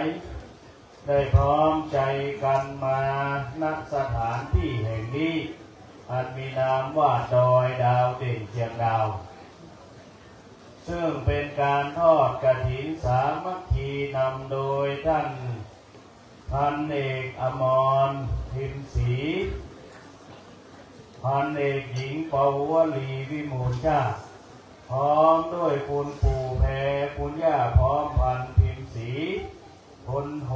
ไพศาลและคุณดัชนีวิมูลชาติ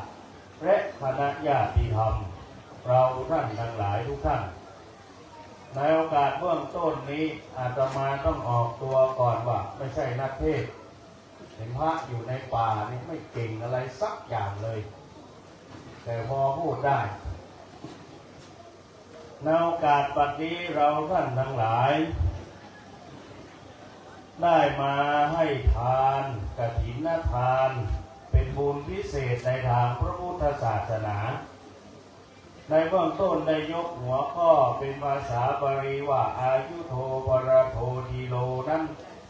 หมายความว่าเราท่านทั้งหลายเป็นนักปราชญ์เป็นผู้มีปัญญา ให้อายุย่อมได้อายุให้วรรณะย่อมได้วรรณะให้ปฏิภาณย่อมได้ปฏิภาณให้ความสุขก็ย่อมได้ความสุขพระบุญนี้เป็นบุญพิเศษที่เราท่านทั้งหลายได้กระทำกันในทางพระพุทธศาสนาพระพุทธเจ้าท่านบอกไว้ว่าเมื่อเราให้อายุให้พละให้กำลังให้วรรณะให้ปฏิภาณให้ความสุขแล้วเราจะเกิดในที่ใดๆย่อมเป็นผู้มีอายุยืนยาวเราเกิดในที่ใดๆเราจะเป็นผู้มียศมีตำแหน่งในที่นั้นจะขอย้อนหลังไปในสมัยครั้งพุทธกาลในสมัยของพระพุทธเจ้ากัสสปะพระพุทธเจ้าณเมืองหนึ่งชื่อว่าเมืองพาราณสีมียาจกอยู่คนหนึ่งเป็นคนอัตคัดขัดสนเพราะภพชาติในอดีตไม่ได้ทำบุญทำกุศลใดๆไว้ท่านเสไม่มีแม้แต่ชื่อของตัวเองยากจนขัดสนอัตคัดแม้แต่เกิดมาชื่อตัวเองยังไม่มีเลยแต่ว่าพอมีโอกาสได้ทำมาหากินเลี้ยงชีพตามวิถีชีวิตแต่ว่าโอกาสเป็นโอกาสดีของยาจกคนนี้ไม่มีชื่อแต่ไปเจอบ้านเศรษฐีท่านหนึ่งชื่อว่าสิริธรรมเศรษฐี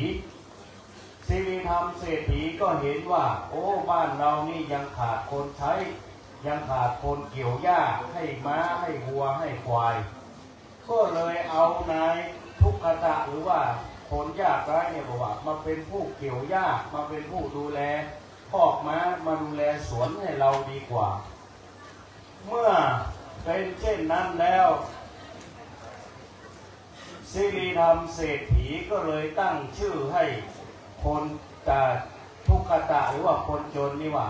ต่อไปนี้เราจะตั้งชื่อให้เธอว่าตินบาลตินบาลแปลว่าผู้ไม่มีอะไรสักอย่าง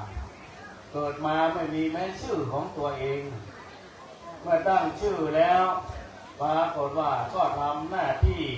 ของตัวเองได้ครบถ้วนบริบูรณ์สมบูรณ์แต่ปรากฏว่าสิ่งที่ตินบาลเมื่อได้ชื่อแล้วนั้นเมื่อสิ่งที่สิริธรรมเศรษฐีได้มอบให้ก็คือเป็นค่าตอบแทนก็คือข้าวแค่1 ขันแต่ข้าว1 ขันเนี่ยตินบาลนี่แบ่งออกเป็น2 ส่วนเมื่อได้ข้าวจากสิริธรรมเศรษฐีมาแล้วแบ่งข้าวส่วนที่1ไว้ใส่บาตรอีกส่วนหนึ่งนั้นเอาไว้ทานทำอย่างนี้เป็นประจำจนสิริธรรมเศรษฐีเกิดความสงสัยว่าชายคนนี้เมื่อเราข้าวให้ไปแล้วให้แล้วก็เป็นยังไงเนาะวิถีชีวิตความเป็นอยู่ก็ได้ไต่ถามสารทุกข์สุขดิบว่าเป็นยังไงบ้างความเป็นอยู่ให้ข้าวให้น้ำพอทานไหมตินบาลเนี่ยจบว่าพอทานแต่ว่าเมื่อเศรษฐีเห็นเป็นอย่างนั้นแล้วเศรษฐีบอกว่าโอ้ต่อไปเราจะเพิ่มข้าวให้ตินบาลอีกเพิ่มให้เป็น2 ขัน3 ขันเมื่อเศรษฐีสิริธรรมเศรษฐีเพิ่มข้าวให้ตินบาลยาจกทีนี้ตินบาลนี่ก็แบ่งข้าวไว้ส่วนหนึ่งไว้ใส่บาตรส่วนหนึ่งเอาไว้ทานเองอีกส่วนหนึ่งเอาไว้ให้คนที่ยากจนกว่าตินบาลเมื่อตินบาลแบ่งไว้อย่างนี้แล้วทำอย่างนี้แล้วเศรษฐีก็เกิดความเอ็นดูสงสารมีความเมตตารักเหมือนลูกเหมือนหลานทีนี้เมื่ออยู่มาวันหนึ่งเหมือนที่เราท่านทั้งหลายได้มาสโมสรได้มาสันนิบาตกันนะตรงนี้ปรากฏว่าสิริธรรมเศรษฐีมีความเลื่อมใสในทางพระพุทธศาสนาจะเป็นเจ้าภาพกฐินเหมือนท่านเสใหญ่เรานี่แหละสิริธรรมเศรษฐีก็เตรียมเครื่องอุปกรณ์บริวารกฐินทั้งหลายเนี่ยเตรียมไว้หมดครบทุกอย่างมีพระไตรเอกมีบาตรมีอะไรเตรียมไว้หมดละแต่ว่าตินบาลยาจกเนี่ยอยากได้บุญอยากได้กุศลกับสิริธรรมเศรษฐีแต่ด้วยตัวเองนี่เป็นคนที่ยากจนฟ้าบอกว่าอยากร่วมทำบุญไปนอนพักอยู่ที่บ้านที่พักของตัวเองคิดทั้งคืนว่าเรานี่จะเอาอะไรไปร่วมอนุโมทนากับท่านสิริธรรมเศรษฐีคิดทั้งคืนก็คิดยังไม่ออก ว่าจะเอาสมบัติ ชิ้นไหนไปร่วมอนุโมทนาคิดยังไม่ออกจนถึงเช้าก็ยังคิดออกพอสุดท้ายแล้วก็ว่าตัวเองเนี่ยมีผ้าเพียงแค่ชุดเดียวเป็นชุดขาวที่นุ่งอยู่เราจะสละเสื้อกับกางเกงเราที่นุ่งนี่แหละไปร่วมอนุโมทนากับสิริธรรมเศรษฐีเพื่อถวายเป็นกฐินทานทินาบาลยาจกเมื่อได้ความคิดอย่างนั้นแล้วก็เลยเอาเสื้อผ้าตัวเองเนี่ยไปซักแล้วทีนี้จะเอาผ้าไปอนุโมทนากฐินเนี่ยการอนุโมทนาไม่ได้เป็นผ้าเก่าก็เลยเอาผ้าตัวเองไปประกาศขายในตลาดว่ามีใครอยากได้ผ้าบ้างมีใครอยากได้ผ้าบ้างปรากฏว่าเมื่อไปถึงตลาดพ่อค้าแม่ค้าก็หัวเราะเยาะเย้ยบอกว่าดินาบาลเนี่ยเป็นบ้าแล้วเถียงไปแล้วถอดเสื้อผ้าตัวเองเอามาขายแล้วตัวเองนุ่งใบไม้ปกห่มร่างกายพ่อค้าแม่ค้าก็พากันหัวเราะเยาะเย้ยดินาบาลยาจกปรากฏว่าดินาบาลก็ไม่สนเพราะว่าเราจะนุ่งใบไม้นี่แหละเป็นชาติสุดท้ายแล้วประกาศต่อหน้าทานกำนันต่อหน้าพ่อค้าแม่ค้าในตลาดว่าเราจะขอนุ่งใบไม้ปกปิดร่างกายเนี่ยเป็นชาติสุดท้ายชาติต่อไปเราจะนุ่งผ้าทิพย์เราจะนุ่งผ้าที่วิเศษกว่านี้เมื่อเป็นดังนั้นดินาบาลยาจกไปขายผ้าตั้งแต่หัวตลาดไปจนถึงท้ายตลาดก็ไม่สามารถที่จะขายผ้าชุดนั้นได้เสียปรากฏว่าเมื่อเวลาใกล้จวนค่ำแล้วขายพอดีมีบ้านหลังหนึ่งต้องการผ้าอยู่พอดีในสมัยนั้นเมื่อบ้านหลังนั้นต้องการผ้าปรากฏว่าเขาขายได้ในราคาแค่มาสุกณขณะนั้นเทียบกับราคาปัจจุบันแค่1 บาทแค่มาสุกในสมัยครั้งพุทธกาลเมื่อได้เงิน1 บาทแล้วดินาบาลยาจกก็ดีใจนะรีบกลับบ้านเพื่อจะเอาเงิน1 บาทเนี่ยมาโมทนากับสิริธรรมเศรษฐีปรากฏว่าเมื่อมาถึงบ้านของท่านสิริธรรมเศรษฐีแล้วปรากฏว่าข้าวของบริวารกฐินมีพร้อมหมดแล้วบริวารผ้าไตรบาตรอะไรท่านสิริธรรมเศรษฐีท่านก็เตรียมไว้พร้อมหมดแล้วจตุปัจจัยอะไรท่านก็ทำทานเตรียมไว้พร้อมที่จะถวายเหมือนท่านเสได้เตรียมให้คณะนายทหารได้เตรียมไว้นี่แหละแต่ว่ายังขาดอยู่1 อย่างที่ในบาทขาดไปก็คือได้กับเข็มพอขาดได้กับเข็มสิริธรรมเศรษฐีเพราะว่าขาดได้กับเข็มดินาบาลยาจกก็เลยรับเป็นเจ้าภาพว่านำเงิน1 บาทแค่มาสุก1 บาทไปซื้อได้กับเข็มมานุโมทนาปรากฏว่าเราท่านทั้งหลายเทพเทวดา16 ชั้นฟ้า15 ชั้นดินฟ้าฝน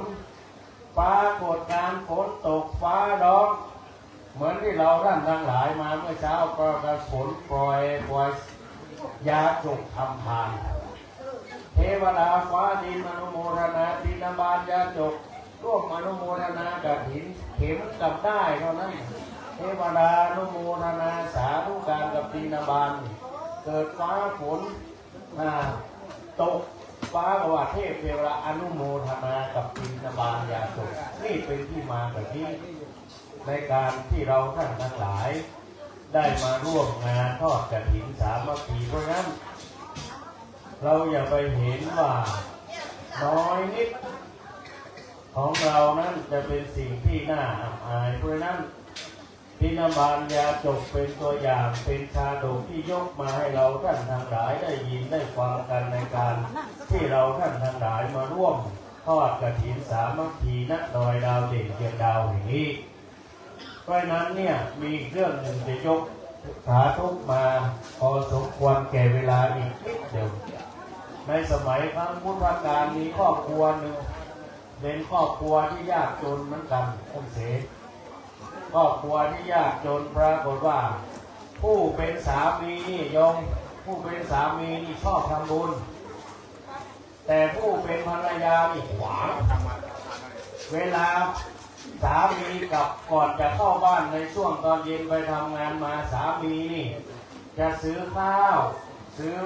อาหารไว้ใส่บาตรในตอนเช้าแต่ผู้เป็นภรรยานี่ขวางผู้เป็นสามีบอกว่าเรานี่ก็ลำบากยากจนอัตราขัดสนก็พอแล้วนี่ยังจะต้องมาซื้อข้าวปลาอาหารมาใส่บาตรให้พระกินตอนเช้าอีกผู้เป็นภรรยาก็เลยด่าผู้เป็นสามีว่าขอให้ข้าวให้น้ำที่เจ้าเนี่ยนะ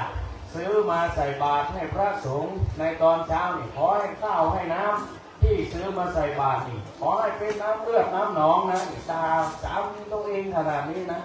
ขอให้เป็นน้ำเลือดน้ำหนองให้ได้กินได้บริโภคนะในภพต่อไปชาติต่อไปขวางผู้เป็นสามีก็เป็นผู้ที่มีใจสุขุมไม่ตอบโต้ก็ทำทานตื่นเช้ามาก็หุงข้าวหุงปลาใส่บาตรแล้วก็ออกไปทำงานทำตามฐานะหน้าที่ทำตามหน้าที่ของตัวเองบริบูรณ์สมบูรณ์อยู่มาวันหนึ่งผู้เป็นสามีอยากถวายผ้าไตรนี่แหละก่อนจะเข้าบ้านก็เลยแวะร้านในสมัยครั้งพุทธกาลไม่รู้ร้านยังไงเนาะแต่ว่าซื้อผ้าไตรนี่แหละมา1 ไตรจะเอามาใส่บาตรให้พระในตอนเช้าปรากฏว่าเมื่อถือผ้าไตรเข้าไปในบ้านแล้วปรากฏว่าผู้เป็นภรรยาเห็นสามีถือผ้าไตรเข้าไปในบ้านยังไม่ทันเข้าบ้านเลยด่าเลยเพราะว่านี่เรายากจนอัตคัดขัดสนขนาดนี้ยังมาซื้อผ้าไตรจะไปถวายพระอีกเหรอก็เลยด่าสามีตัวเองว่าขอให้ผ้าที่ซื้อมาเนี่ยให้เป็นแผ่นเหล็กแผ่นทองแดงให้ได้นุ่งได้ห่มนะถ้าตายไปนะด่าสามีนี้ปรากฏว่าสรรญาติโยมทุกท่านเมื่อการเวลาผ่านไปผู้เป็นสามีที่มีจิตใจสุขุมเยือกเย็นให้ทานสม่ำเสมอปรากฏว่าอยู่มาวันหนึ่งก็ไม่พ้นวัฏจักรของโลกมนุษย์โลกสงสารของเราผู้เป็นสามีเกิดความตายมาพากชีวิตไปเมื่อตายไปแล้วจิตของสามีนี่ผ่องใสก็เลยไปเกิดเป็นเทวดาแต่ย่นย่อให้ฟังนะผู้เป็นสามีนี่ไปเกิดเป็นเทวดาแต่ว่าผู้เป็นภรรยาเนี่ยหุงข้าวหุงปลาก็ไม่เป็นเพราะว่าสามีตายไปตอมใจแล้วก็ตายทีหลังสามีเมื่อภรรยาตายไปกับฟ้าผลว่ากลายไปอยู่ในอบายภูมิเป็นเปรตผู้เป็นสามีเป็นเทวดานี่เห็นภรรยาเก่านี่ตายไปแล้วเสวยทุกข์ก็เลยเกิดความสงสารท่านเสกเกิดความสงสารก็เลยอยากจะให้ภรรยาเราตอนอยู่เมืองมนุษย์นี่สวยนะเนาะนุ่งผ้านุ่งใส่เสื้อผ้าอาภรณ์แต่ทำไมตายมาแล้วทำไมขอเสื้อผ้าก็ไม่ได้ใส่ปรากฏว่าผู้เป็นสามีที่เป็นเทวดาเนี่ยเกิดความสงสารก็เลยอยากให้ข้าวให้น้ำให้ข้าวให้น้ำให้โภชนะอาหารให้ผู้เป็นอดีตภรรยาเนี่ยทานก็เลยเนรมิตข้าวน้ำเนี่ยที่จะให้ภรรยาได้บริโภคให้มีร่างกายที่สมบูรณ์ปรากฏว่าผู้เป็นสามีที่เป็นเทวดาเนี่ยเนรมิตข้าวน้ำให้ผู้ที่จะเป็นภรรยาอดีตภรรยาพอข้าวน้ำหลุดมือจากเทวดาผู้เป็นสามีไปสู่มือของอดีตภรรยาข้าวน้ำทิพย์นั่นน่ะกลายเป็นน้ำเลือดน้ำหนองให้ผู้เป็นภรรยานั้นได้ดื่มได้กินจากคำแช่งคำด่าของตัวเองเมื่อยังเป็นมนุษย์ท่านเสกทีนี้ผู้เป็นสามีก็รู้แล้วว่าบุพกรรมเป็นอย่างนี้ก็เลยเกิดความสงสารเมื่อไม่มีเสื้อผ้าจะมานุ่งห่มก็เลยเนรมิตเสื้อผ้าเอามาให้นุ่งห่มดีเมื่อเนรมิตเสื้อผ้ามาแล้วปรากฏว่าเสื้อผ้าที่หลุดจากมือเทวดาผู้เป็นสามีนั้นเมื่อไปตกใส่มืออดีตภรรยาเป็นแผ่นเหล็กแผ่นทองร้อนให้นางผู้เป็นอดีตภรรยาได้นุ่งได้ห่มนี่แหละชี้ให้เห็นว่ากรรมเป็นเจตนาในเบื้องต้นของเราท่านทั้งหลาย ที่เราจะได้มาสร้างบุญสร้างบารมีกันในวันนี้นี่พูดไม่เก่งนะแต่เล่าให้ฟังพูดไม่เก่งเหมือนเราท่านทั้งหลายที่ได้มาร่วมอนุโมทนาบุญกฐินทานซึ่งเป็นการละทาน1 ปีมี1 ครั้งทีนี้คุณปู่แพรคุณย่าพร้อมพันธุ์พร้อมด้วยพันเอกอมรพร้อมด้วยพันเอกหญิงปวลีแล้วก็พร้อมด้วยพลโทไพศาลแล้วก็คุณดัชนีแล้วก็กัลยาณมิตรกัลยาณธรรมกรมทหารชาติที่ 3พร้อมคณะญาติธรรมเราท่านทั้งหลายทุกคนทุกท่านได้มากระทำในวันนี้โดยปกติแล้วคุณปู่แพรคุณย่าพร้อมพันธุ์นี่เป็นผู้ใจบุญสูญทานอยู่แล้วไปทอดกฐินทุกปีแต่มาปีนี้ถ้ามาที่เชียงดาวไกลไปหน่อยบอกผู้วานว่าไกลไปหน่อยนั่งรถลำบากปีหน้าขอนั่งเครื่องบินมาอีกปีหนึ่งนะปู่ นั่งรถลำบากปีหน้าขอนั่งเครื่องบินมาเอานะนี่แหละเราท่านทั้งหลายการสร้างบารมีนั้นเป็นของยากวัดดอยดาวดินเชียงดาวนี่ถ้าไม่มีเหตุก็จะไม่สร้างเท่าที่จำเป็นเพราะนั้นเราอยู่แบบสมถะเอาแบบป่าจริงๆแต่นี่มีเหตุคนร้ายได้มาเผาวิหารศาลาไปเมื่อ3 ปีที่แล้วเผาต่อตรงเนี้ยหลังตรงเนี้ยเผาที่เราขึ้นเสาไว้ตรงนั้นคือเราจะสร้างใหม่แทนหลังเดิมคือเหตุมีคนมาเผาไม่ใช่ไฟนะแต่ตั้งใจมาเผานี่แหละก็เสียหายไปทั้งหลังก็มูลค่าก็เยอะก็มีโยมมาถวายทานเหมือนเราท่านทั้งหลายก็ว่าจะยกช่อฟ้าจะยกฉากนี่แล้วเอาเงินมาถวายไว้500,000แล้วเราก็ว่าที่นี่มันปลอดภัยใครไม่ขึ้นไม่ลงนะปรากฏว่าพระเพลิงเอาไปเสร็จแล้วไม่ได้สร้างอะไรสักอย่างไฟไหม้หมดเลยไปทั้งหมดเลยไม่เหลืออะไรสักอย่างเหลือแต่ผ้าชุดเดียวนั่นตอนนั้น3 ปีที่แล้วเพราะนั้นเหตุมาปีนี้เป็นเหตุที่เราท่านทั้งหลายได้มาสร้างบุญสร้างกุศลเรามาสร้างบุญสร้างกุศลวัดดอยดาวเด่นเชียงดาวนี้หากมีสิ่งไหนขาดตกบกพร่องขอท่านผู้การอย่าได้ไปตำหนิติเตียนลูกน้องนะขอให้วัดรับไว้ในที่จะไปแก้ไข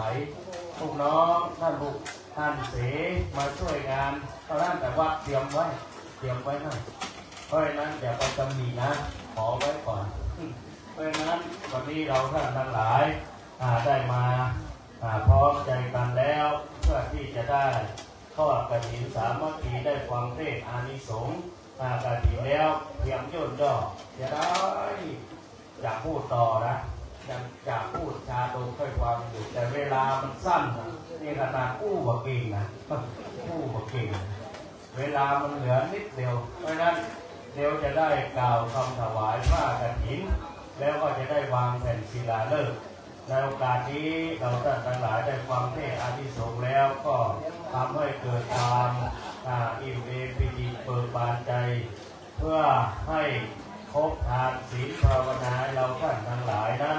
ตั้งจิตตั้งใจมาแล้วขอให้บุญกุศลนี้เป็นผลบุญเป็นกุศลคนเราเกิดมานั้นมีเครื่องนุ่งห่มมียศมีตำแหน่งมีหน้าที่การงานก็เพราะกรรมก็ควรเป็นเพราะผลบุญเดิมของเราท่านทั้งหลายได้สร้างไว้เหมือนเราท่านทั้งหลายมาสร้างทานบารมีทอดกฐินสามัคคีในวันนี้นี่ก็เป็นบุญเดิมของเราท่านทั้งหลายที่ได้เคยสร้างไว้ในอดีตชาติไม่รู้กี่ภพกี่ชาติแล้วถึงทำให้เราท่านทั้งหลายนั้นได้มาพบมาเจอกันในครั้งนี้เหมือนกับทินบาลยาจกท่านได้ประกาศต่อหน้าสาธุชนว่าท่านทั้งหลายโปรดหยุดหัวเราะเราเลยเราจะนุ่งใบไม้เนี่ยเป็นชาติสุดท้ายแล้วต่อไปเราจะนุ่งผ้าที่ปรากฏว่าเศรษฐีในเมืองนั้นยกข้าวของสมบัติให้ทินบาลแล้วก็ตั้งทินบาลยาจกเป็นเศรษฐีประจำเมืองเลยนี่อานิสงส์การถวายทานเพียงแค่เข็มกับได้นะเพราะนั้นวันนี้เราท่านทั้งหลายมาทอดถวายผ้ากฐินแล้วก็จะอยากจะเชิญให้ขอพรพระองค์พระศิวลีผู้มีเอตทัคคะทางด้านโชคลาภอยู่ในด้านหลังเบื้องหน้าของเราท่านทั้งหลายนี้ ถ้าเราปรารถนาสิ่งใดก็จะได้สมปรารถนาพอเสร็จพิธีแล้วเชิญเราท่านทั้งหลายได้ใส่บาตรนะใส่บาตรพระศิวลีด้วยปัจจัยเอาเนี่ย5 บาท 10 บาทตามกำลังศรัทธาเรานี่แหละก็เพื่อขอพรให้ท่านได้โดนบันดาลให้เราขึ้นไปใส่บาตรได้เพราะนั้นนี่เป็นบุญเป็นกุศลของเราเพราะนั้นเหมือนเราท่านทั้งหลายได้มาสร้างบุญสร้างกุศลในวันนี้เพราะนั้นขอบคุณอนุโมทนากับคุณปู่แพรคุณย่าพร้อมพันธ์พิมศรีคุณโอไพศาลคุณดัชนีวิมูลชาติพร้อมด้วยพันเอกอมรพิมศรีคุณพันเอกหญิงเปาวลีวิมูลชาติเพราะฉะนั้นเราได้มาทำบุญทอดกฐินร่วมกันขออนุโมทนาในเบื้องต้นพร้อมกับด้วยคุณแม่จำเรียงยวงขาวคุณแม่ลาปีทรายคำที่เป็นคณะได้มาร่วมทอดกฐินในกันในวันนี้ขอให้ได้รับอานิสงส์ขอผลบุญกุศลนี้จงเป็นภาระปัจจัยอุปนิสัยหนุนนำเกิดมาชาติใดพบใดให้ได้พบกับพระพุทธศาสนาให้มีเงินมีทองให้มีข้าวของเครื่องใช้ให้มียศให้มีบริวารข้าราชรับใช้ปรารถนาสิ่งใดหากไม่เหลือวิสัยแล้วก็ให้ได้สิ่งนั้นตามกำลังบุญตามกำลังศีลของเราที่รักษาดังพรรณนามาก็สมควรด้วยกาลเวลาเอวังก็มีด้วยประการราชนี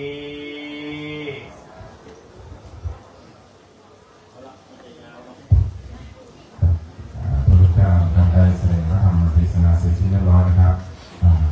ขอเวลาพักช่วงขณะนะครับเพื่อจะเตรียมสถานที่และจะได้ประกอบพิธีการกราบคำถวายพระกฐินต่อไปนะครับขอเวลาสักครู่ครับนี่ออกได้แล้วครับเสร็จแล้ว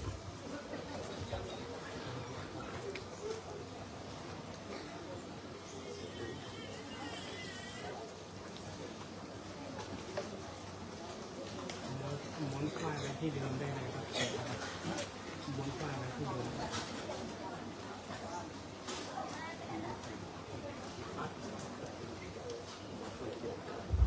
เก็บได้บนศีรษะไว้ได้ถ้าจะเอาไปเป็นที่ระลึกไว้ผูกแขนลูกหลานก็เอาไปได้เดี๋ยวค่อยเอา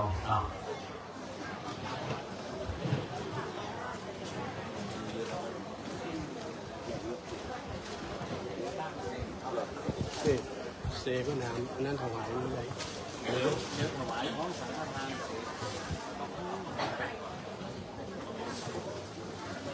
แม่เอาแมทเอาไว้แล้วมาหันหน้าแม่เอาแมทเอา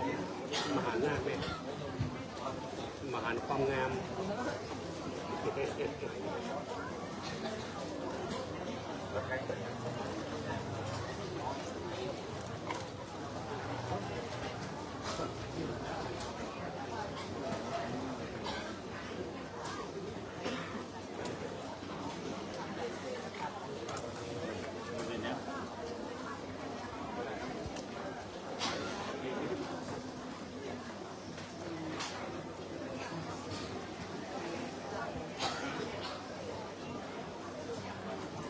ต้องใส่หนึ่งจะได้ล้างแม่มันต้องใส่แมสเนอะ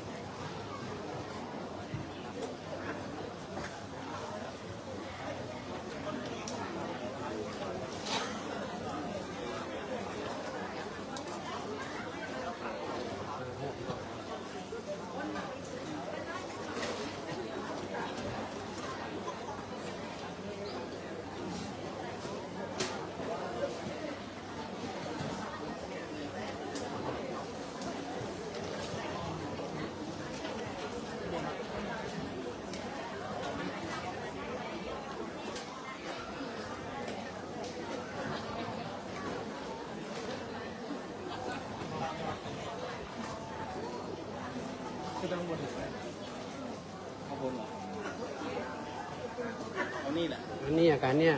ยืนนี่หันหน้าไปเดี๋ยวไปหันหน้าเนี่ยเดี๋ยวจะได้เดินลงมาแห่งนี้อยู่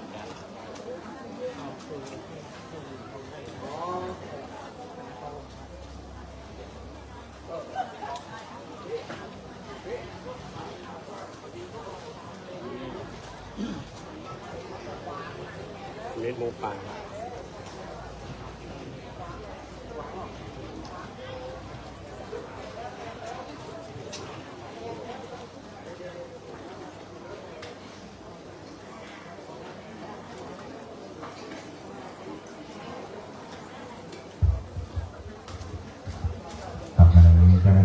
ได้เตรียมสถานที่และสิ่งของเรียบร้อยแล้วนะครับต่อไปขอเรียนเชิญพันเอกอมรศรีศรีเสนาธิการกองพลทหารที่3เป็นผู้มอบพระหม่อมพระประธานให้กับผู้แทนวิยาวัจกรโดยจ่าสิบเอกอนุชากิตติวัฒนานนท์ขอเรียนเชิญครับ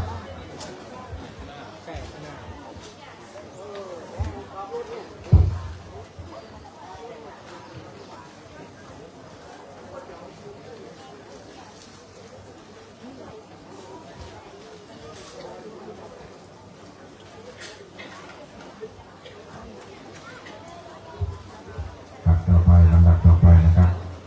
ขอได้เชิญประธานได้อุ้มผ้ากฐินและหันหน้าไปทางพระประธานครับขอเรียนเชิญเจ้าหน้าที่ทุกท่านครับ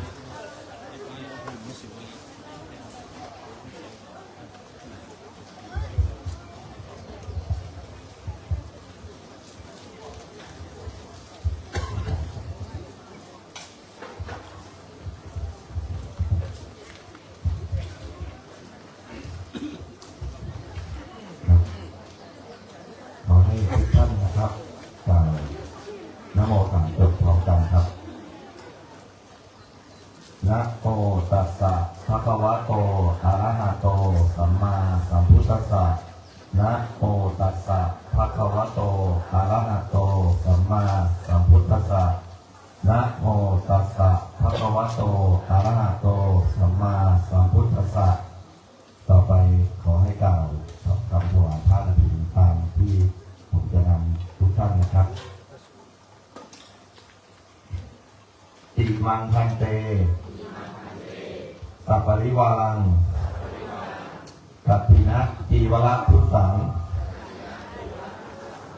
สังคัสสะโอโนทยามะสาธุโนพันเตสังโฆติมังสัปปริวารังกัตถินะพุทธังปฏิคันหาตุปฏิคัตเถตวาจาอิมินาทุเสนะกัตถินังอัฏฐละตุธัมหาจังทีฆะรัตตังทิตายะสุขายะข้าแต่พระสงฆ์ผู้เจริญข้าพเจ้าทั้งหลายขอน้อมถวายผ้ากฐินจีวรพร้อมทั้งบริวารนี้แด่พระสงฆ์ขอพระสงฆ์จงรับซึ่งผ้ากฐินพร้อมทั้งบริวารนี้ของข้าพเจ้าทั้งหลายครั้นรับแล้วขอจงทานกฐินด้วยผ้าผืนนี้เพื่อประโยชน์และความสุขแก่ข้าพเจ้าทั้งหลายตลอดกาลและนานเทอญสาธุ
แม่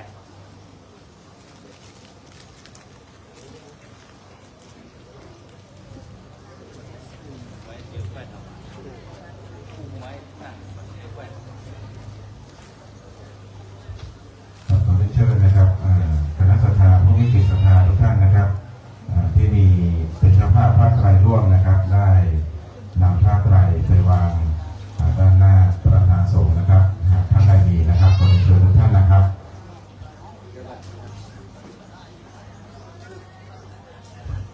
เจ้าภาพผ้าไตรที่มางานในวันนี้มาเอาผ้าไตรก่อนก็มีแม่สมพลชัยยาคำบ้านโมงนาวากาโทมันเจิดนางนุชวานัทบัวเกศนางวราพรเมืองลือนางกินดาปากองวันพันตรีวชิระศรีกันชัยหม่อมหลวงเจริญสวัสดิ์สุขสวัสดิ์หม่อมหลวงเกษมสุขสวัสดิ์แม่คำใบประกอบกิจแม่บุญยวงปัญญาถ้ามาออกมาเลยย่อมหูจักกันนะบางคนฟังแต่วิทยุ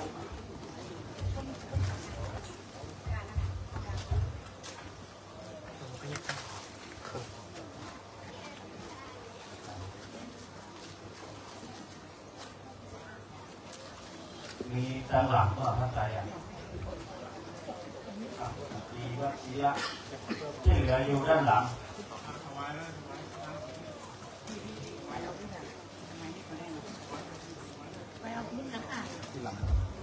เอาวางไว้ก่อนแม่เดี๋ยวจะให้พระสงฆ์ท่านอุปโลกกันเนาะ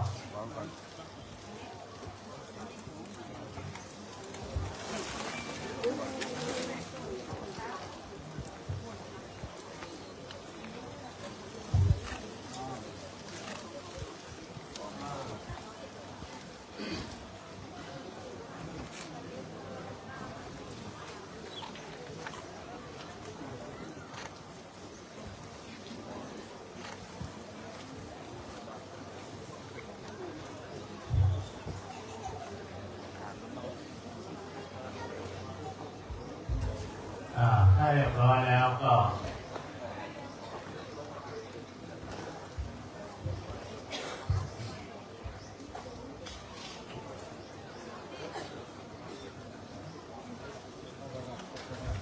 วาง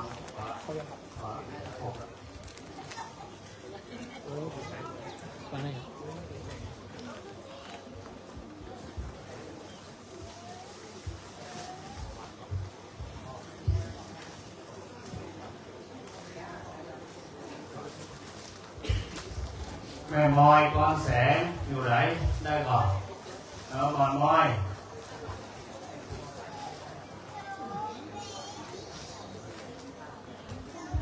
ใจเด้อทำเวลา11:17 นาทีละ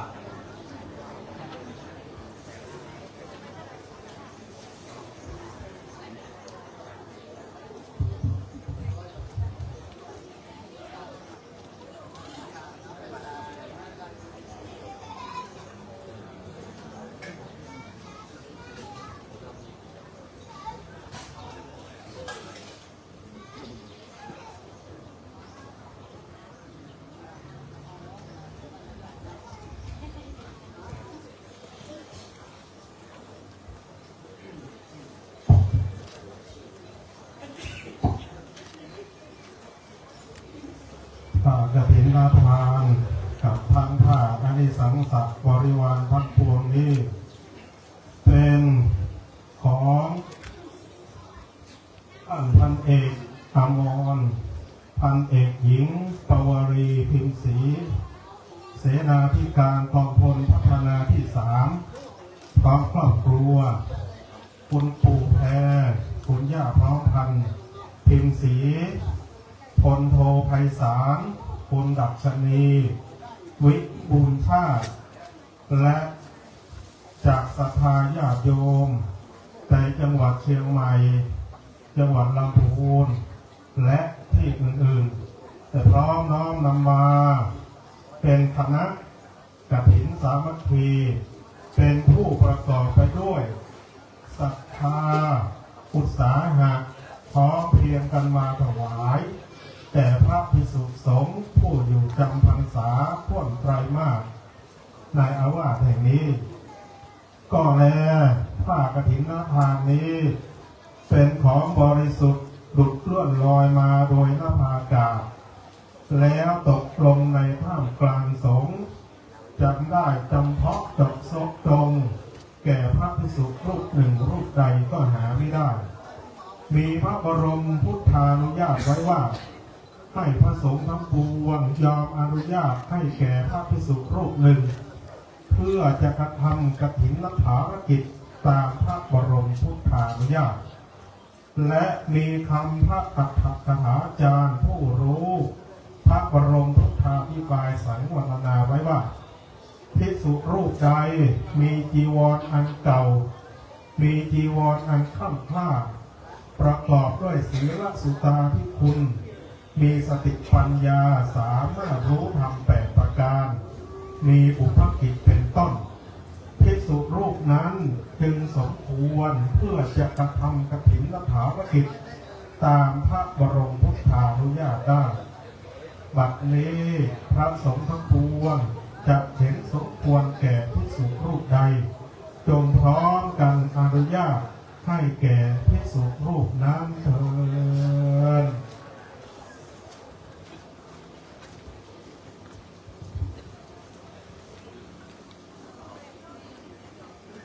ผ้ากฐินทาน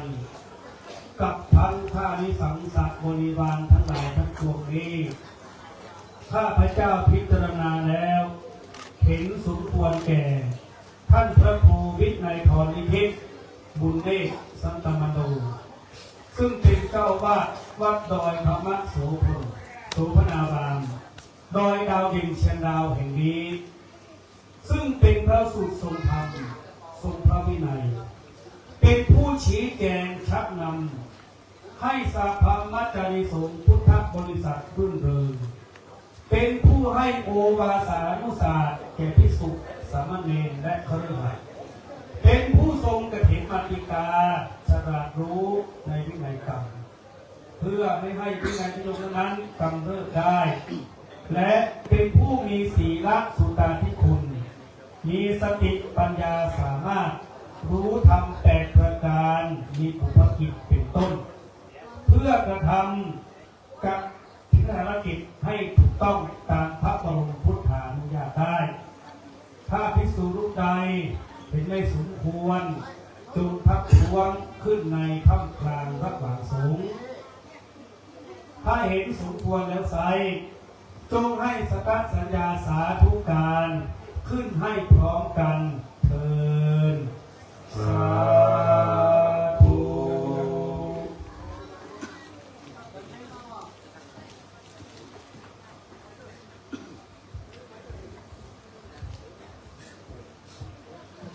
บัดนี้พระสงฆ์ทั้งปวงได้อนุโมทนาสาธุพร้อมกันแล้วดังนั้นเชิญพรเจ้าภาพได้ถวายบริวารกฐินแด่ท่านเจ้าวาดก็คือท่านพระครูวินัยธรนิพิษบุญเนศสันตมโนซึ่งเป็นเจ้าวาดวัดดอยธรรมโสพนารามดอยดาวดินแห่งนี้เจริญพรเชิญเป็นบาทเป็นพระเป็นบาทนิมนต์สวดแล้วนั้นรีบมันบริวารกันดีกว่าคุณพ่อปากกันปากกันครับลำดับต่อไปขอเชิญประธานในพิธีพร้อมครอบครัวนะครับได้ถวายบริวารกฐินโดยเริ่มจากบาทเป็นหลักนะครับขอเชิญครับขอเชิญทุกท่านเลยครับ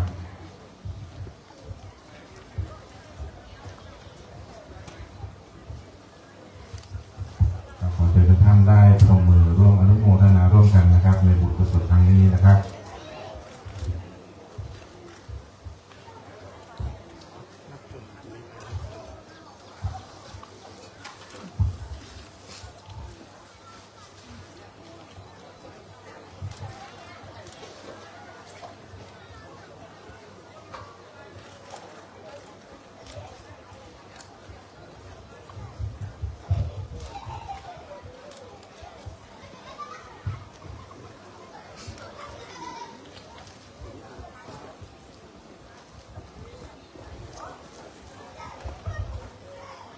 ขอนิมนต์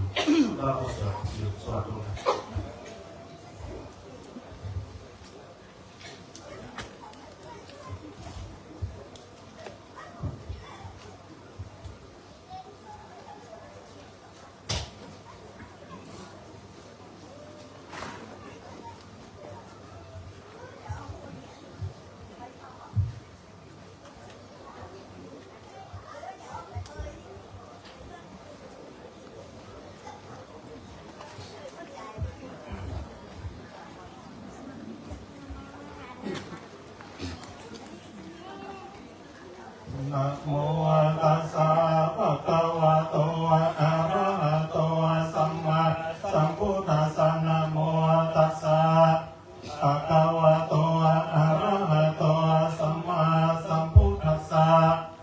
นะโม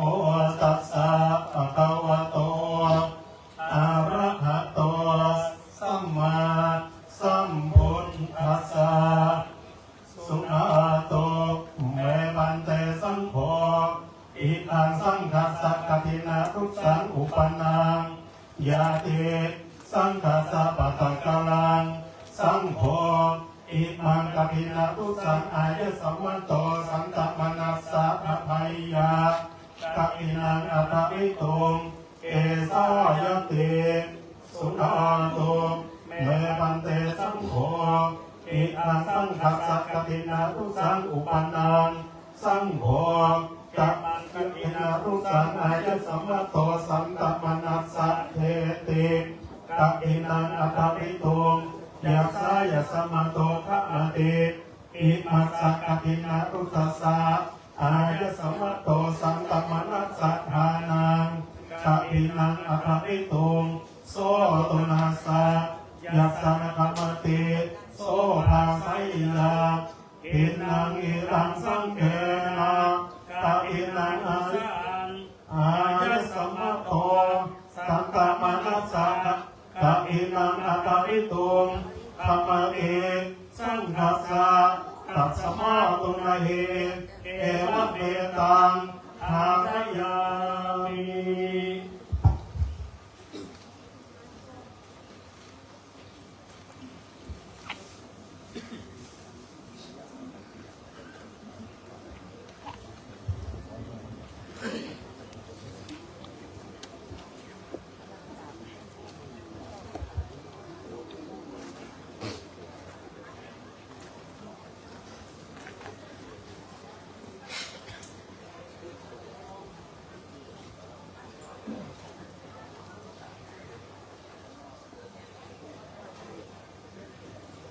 ใจแล้วพี่เข้าใจ ครับมันต่อไปนะครับก็ ใจมันจะวายทุกปีนี่ครับ วางเป็นศิลาฤกษ์สร้างวิหารหลวงพ่อดวงดีดอยดาวเด่นนะครับโดยพระพุทธเจ้าจะได้นำท่านประธานในพิธีและคณะสัตยาทุกท่านนะครับเป็นผู้นำการประกอบพิธีวางศิลาฤกษ์นะครับเป็นลำดับต่อไปนะครับ ขอนายทหาร3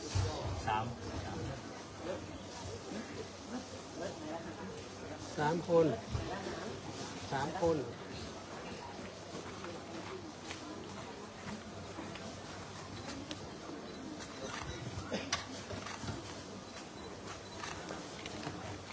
ผู้การเจิมการเจิม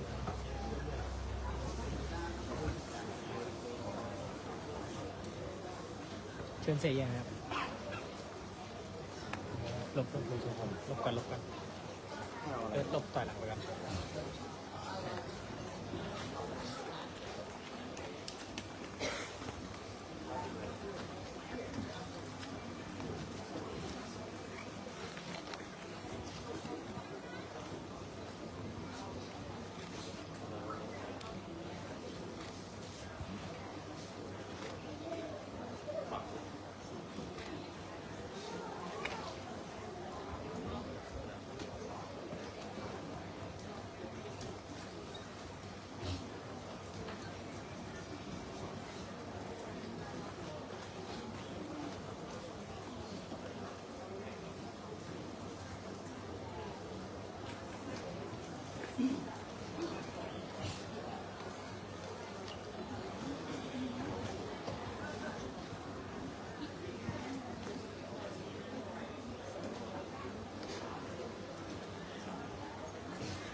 ต่อไปเชิญคุณปู่แพรคุณย่าพร้อมพันธุ์ที่หน้าแท่นวางศิลาฤกษ์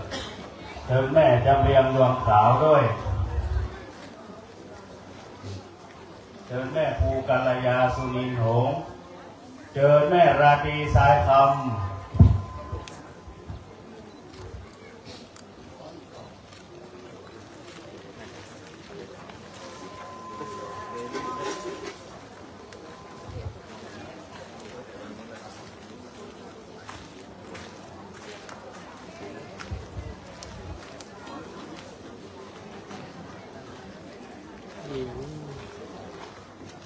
ที่เราดูขอยกโต๊ะนี่ออก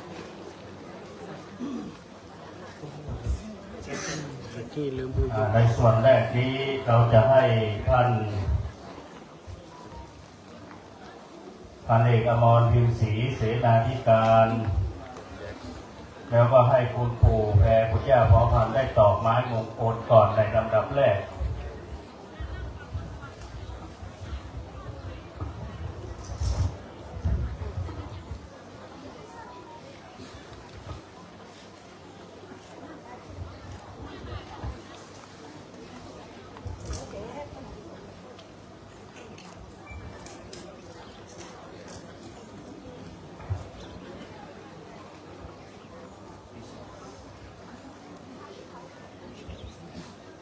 จะ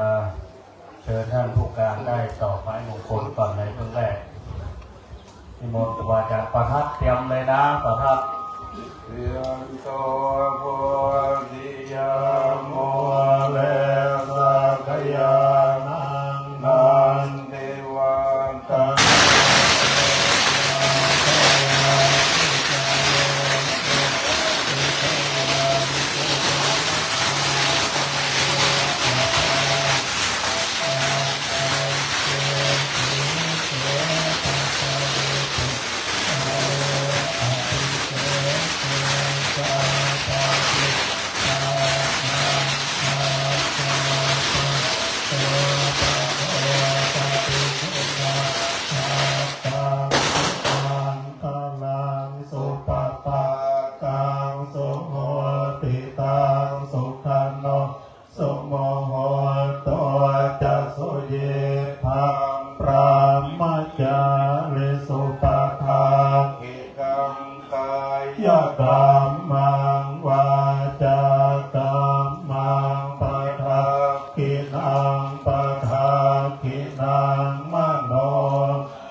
กา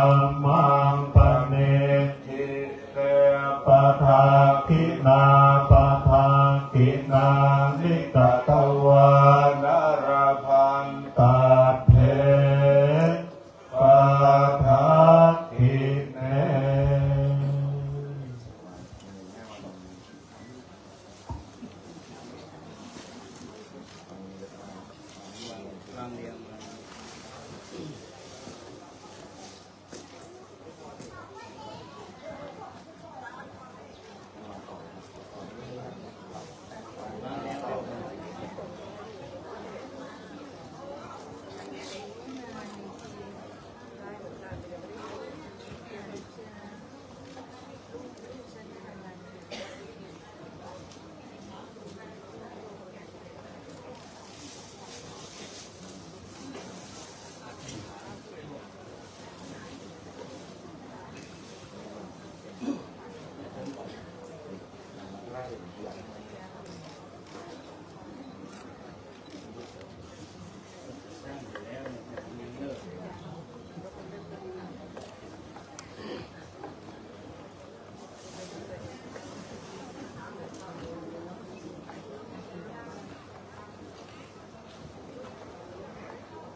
จงรั พย์เครื่องไทยธรรมมีปัจจัยสี่เป็นต้นนี้พร้อมทั้งบริวารทั้งหลายเหล่านี้ของข้าพเจ้าทั้งหลายเพื่อเป็นประโยชน์เพื่อความสุขเพื่อมรรคผลนิพพานแก่ข้าพเจ้าทั้งหลายตลอดกาลและนานเทอญ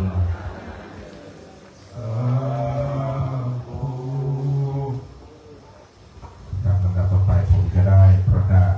รายชื่อนะครับผู้ประเคนจตุปัจจัยไทยธรรมด้านหน้าพระสงฆ์ชุดที่1จำนวน9 ท่านนะครับ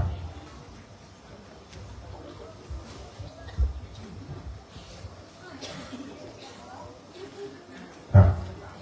พระสงฆ์ชุดที่1นะครับขอได้เชิญพันเอกอมรพิมพ์ศรีพันเอกหญิงปวลีวิมลชาติพระสงฆ์รูปที่2ขอได้เชิญพันเอกประวิตรภูลเทียบรักพระสงฆ์รูปที่3พันเอกขเจริญแอดมาพระสงฆ์รูปที่4พันเอกทรงพลเงียบไพศาลพระสงฆ์รูปที่5พันโทอิทธิศักดิ์ยาจามิพระสงฆ์รูปที่6พันโทชัยวัฒน์อิทธิสังวรพระสงฆ์รูปที่7พันโทสรยุทธบุญมั่นพระสงฆ์รูปที่8พันตรีขจรศักดิ์ภูริจิตพระสงฆ์รูปที่9ร้อยตรีวิสุทธิ์อเนกฤทธิ์ขอเรียนเชิญทั้ง9ท่านครับ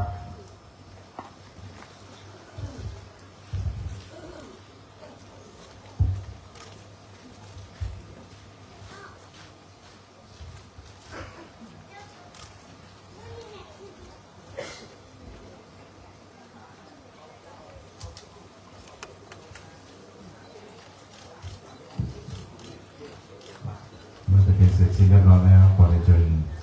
เทวเกียรติในนั่งกับที่รับรองเดิมนะครับ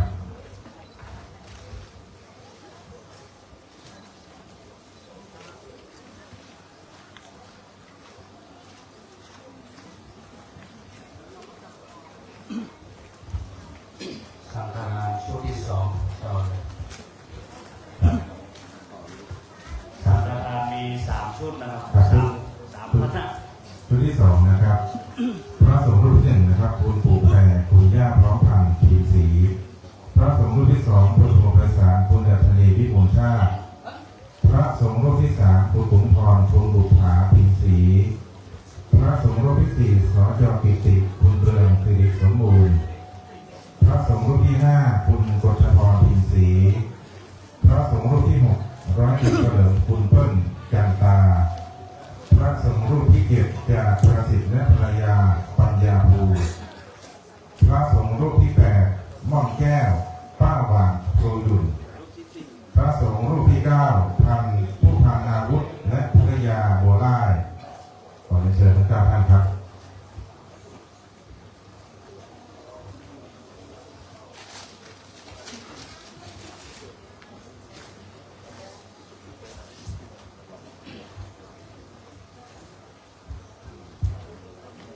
เป็นเสร็จเรียบร้อยขอให้ท่าน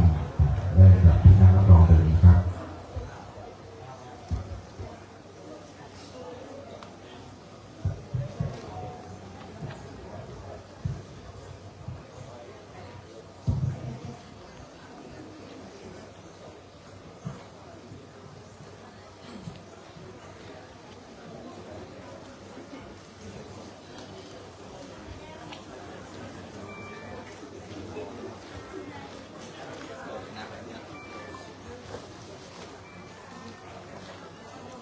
ชุดที่3มาเลย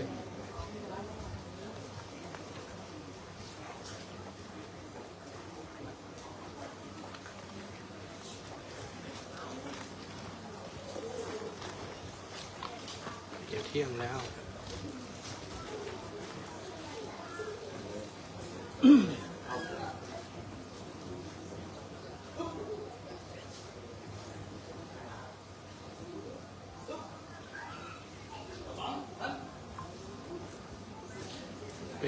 ชื่อสำหรับสังฆทานชุดที่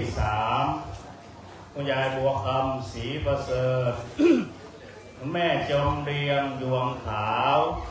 นางกัลยาอุศรีศักดิ์ นางเบญญาอุศรีศักดิ์นางสาวพัทรพรศิวเวทานนท์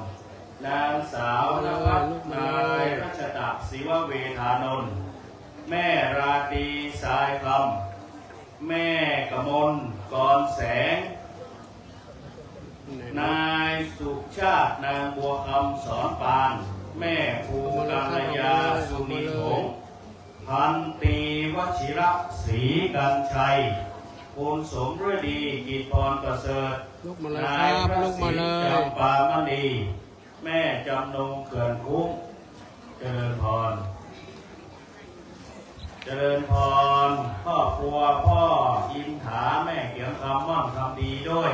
แม่เกณฑ์อะไรแม่โอ้ดีใจคุณยายบัวคำสีประเสริฐมาดีใจนึกว่าแม่บอกมา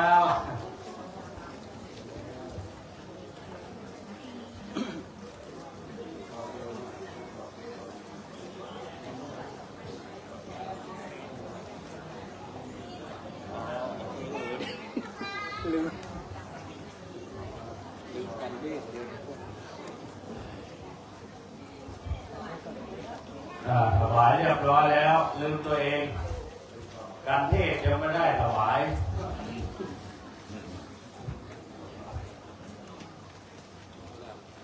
กันเทศ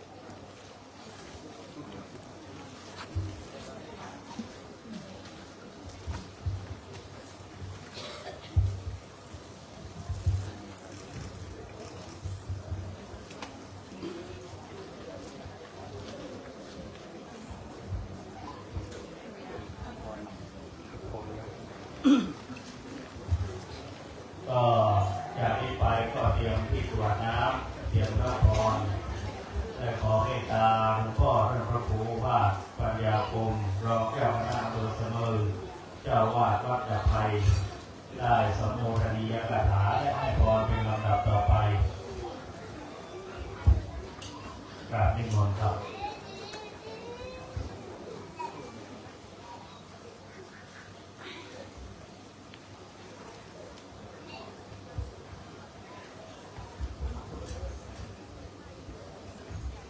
เจริญพรท่านพระเอกอมรพันเอกหญิงของวรีพิศรีเสนาธิการกองพลทัพเรือที่3และภรรยา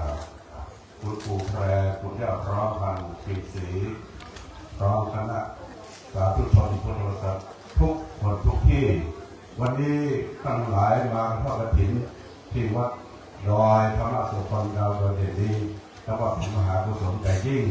เสียสละเวลามาจากพิษณุโลกมาจากเชียงใหม่เชียงรายลำพูนก็เป็นบุญกุศลซึ่งกฐินนี้เรียกว่าเป็นการละทานปีหนึ่งมีครั้งหนึ่ง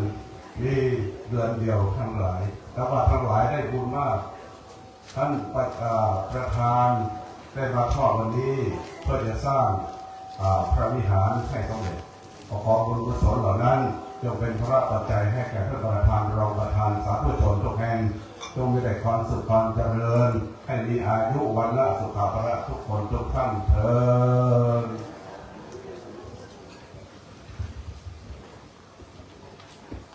ยะถาวาริวหาภูราปริภูเรนติสังขรังเอวะเมวะอิโตทินังเตตานังอุปกปติอิจิตังปะทิตังตุมหังคิปะเมวะสมิจจตุสัพเพปุเรนตุสังกปาจันโทปนรโสยะถามะนิโชติระโสยะถาวิวัชชันตุสัพพะโรโควินาศตุมาเต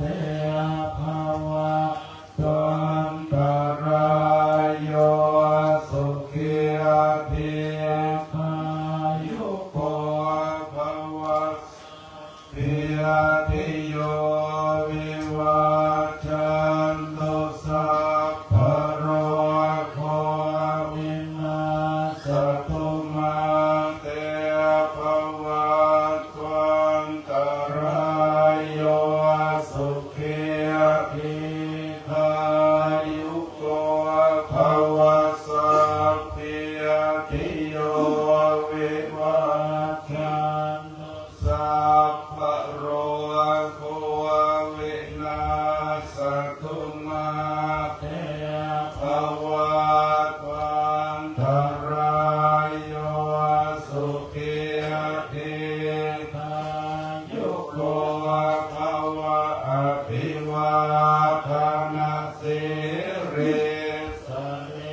จา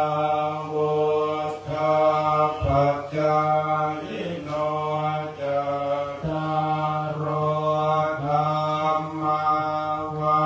นทันติอายุวันโนสุขังภาลังภาเรทันติสัพพัญญาวทันโยเวธรรมาจาราคาเรนะทินังอริเยสุอุจุโภเตสุวิปัสสันนมานาตาสวิปุราโหจิตากินาตาภะอนุโมทันเทวายาวัจจังกโร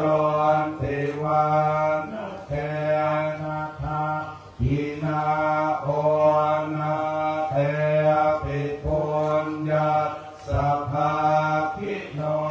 ตัสมาทเทอะปะเทวานาจิตตวยาทะเทนังมหาภารังปุญญานิพพานโลกัสสเมปฏิฆาโหติปานินันติยเสติธนังมาภาโสทิอาภคยังสุขังพรังสิริอายุจวันโนจะโพธังโหติอาจยัสสวาสัตวะสัจจะอายุจะเชียวสิทธิอาภวันตุเตภวตุสัพพมังคารังรักขันตุสัพพะเทวตาสัพพะพุทธานุภาเวนัสสัทธาโสทิภวันตุเตภวตุสัพพมังคารังรักขันตุสัพพะเทวตาสัพพะธัมมานุภาเวนัสสัทธาโสทิ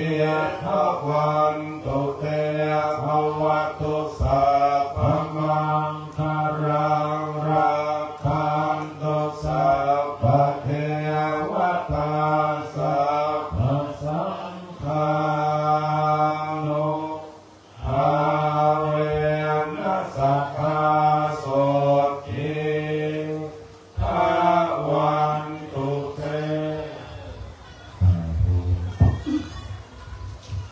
ก็เป็นอันเรียบร้อยที่เราท่านทั้งหลายได้ถวายกฐินทานยังเหลือต้นจตุปัจจัยเรายังไม่ได้ถวายแล้วก็ถ่ายรูปด้วยกันเนาะอันนี้ยอดมาแล้วเริ่มยอดกฐินใครจะต่อยอดเตรียมไว้อันนี้เฉพาะเงินสดอันนี้ยอดเฉพาะเงินสดยังไม่หมดยังจะตามมาอยู่เฉพาะตอนนี้ที่มีอยู่ตรงนี้แค่นี้นะยอดทั้งหมดยอดเงินทำบุญกฐินโดยคุณปู่แพรคุณย่าพร้อมพันธุ์จำนวนทั้งสิ้นที่เป็นเงินสดอยู่หน้าที่นี้ 972,774 บาท 99 สตางค์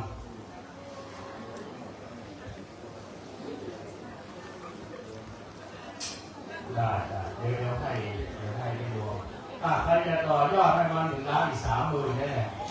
นิดเดียวเอาไปรวม มูลฉัน เอานี่ไปรวม มูลฉันนี่มูลฉัน เดี๋ยว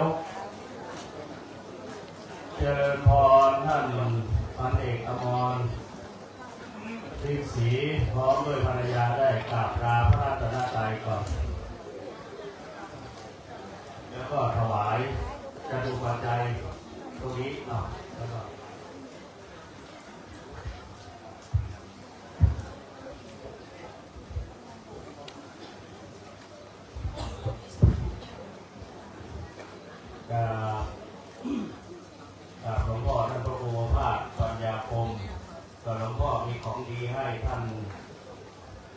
เสนาธิการกองพลรัตนาที่3หลวงพ่อท่านเป็นเจ้าวาดวัดอับไพ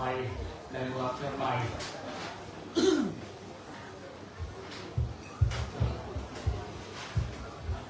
เอาครับประเพณีตรงนี้ถ่ายรูปก่อนสิ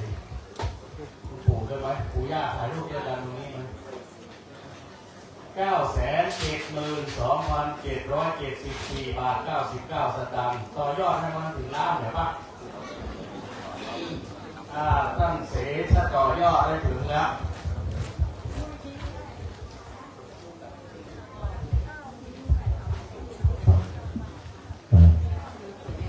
ราชการพระเถรานุเถระทุกรูปนะครับแล้วก็เรียนท่านประธานอุปถัมภ์ก็คือคุณปู่แพรคุณย่าทองคำคุณศรีแล้วก็คุณตาประสบภาษาวิมุขภาพแล้วก็คุณยายกัตรีวิมุขภาพนะครับรวมถึงคณะสาธุชนคณะญาติธรรมนะครับไม่ว่าจะเป็นแม่ที่มาจากที่อื่นทุกท่านรวมถึงญาติธรรมที่นี่ทุกท่านนะครับวันนี้ผมเป็นตัวแทนของกรมทหารที่3ซึ่งมาจากจังหวัดพิษณุโลกนะครับแล้วก็มีหน่วยลูกก็คือหน่วยกองพันทหารที่302แล้วก็ชอ4จังหวัดนครสวรรค์ชอ8จังหวัดเพชรบูรณ์นะครับร่วมกับคณะทุกท่านได้มาทำบุญในวันนี้เนื่องจากเวลาน้อยผมก็จะกล่าวเพียงเล็กน้อยนะครับก็ในส่วนของกฐินวันนี้เราจะไปสร้างวิหารหลวงพ่อโดมดีผมในฐานะที่อยู่จังหวัดพิษณุโลกก็มาร่วมทำบุญกับญาติธรรมทุกท่านแล้วก็จะฝากญาติธรรมทุกท่านว่าไม่ว่าท่านจะมาจากเชียงใหม่ลำพูนเชียงรายหรือที่ใดก็ตามนะครับหรือว่าท่านมีญาติพี่น้องใดๆก็ตามก็ชวนกันมาทำให้วิหารหลังนี้สำเร็จรุ่ร่วงนะครับเป็นพุทธบูชาถวายเป็นพุทธบูชาธรรมบูชาสังฆบูชานะครับแล้วก็คิดว่าจะร่วมบุญการที่เราได้มาร่วมบุญในการทำครั้งนี้ถือว่าเรามีบุญกรรมที่ดีต่อกันกรรมความที่ดีต่อกันแล้วคิดว่าจะสร้างให้สำเร็จในครั้งนี้ตามที่หลวงพี่เนตรนะครับได้บอกไว้ยอดมี970,000 กว่าบาทนะครับวันนี้วันที่12ใช่ไหมครับ12ก็เดี๋ยวผมกับครอบครัวนะครับก็มีครอบครัวปีสีและครอบครัววิมุลชาติตลอดจนพี่น้องๆซึ่งปู่กับย่ากับครอบครัวผมก็เป็นครอบครัวที่ทำบุญเสมอพี่ชายของภรรยาผมก็บวชไม่เช่นเดียวกับหลวงพี่เนตรนะครับส่วนที่มาที่ไปของการมาวัดนี้ก็คือเมื่อประมาณโทรศัพท์ผมเนี่ยซึ่งเป็นน้องชายของหลวงพี่เนตรก็บอกว่าวิหารถูกเผาแล้วก็กุฏิก็ถูกเผาปัจจุบันท่านก็จำวัดอยู่ที่นี่ผมก็เลยตั้งใจว่าจะมาช่วยร่วมสร้างวิหารนะครับในครั้งนี้ก็เลยจะรวมแล้ววันนี้ที่2ก็จะมอบให้เป็น1,200,000 บาทรวมสมทบอีกประมาณ300,000 บาทครับ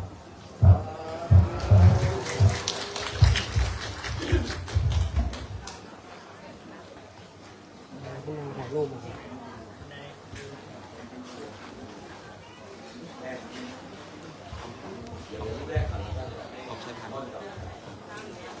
แป๊บถ่ายรูป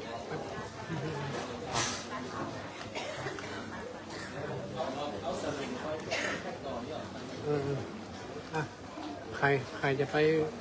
เก็บต่อยอดขอทหารคนหนึ่งเอาขันเดินเก็บ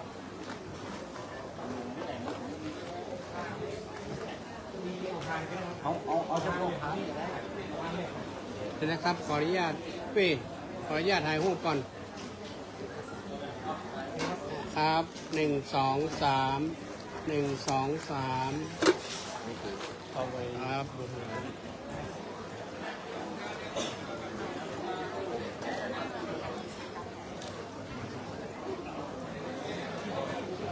ครับ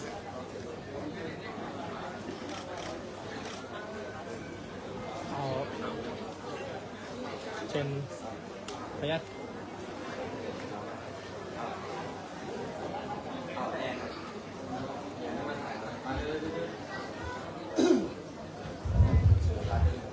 ใครจะต่อยอดแบบนี้ก็มีสรุปแบบนี้มองหลวงพ่อท่านนี้ครับท่านเป็นท่านผมว่า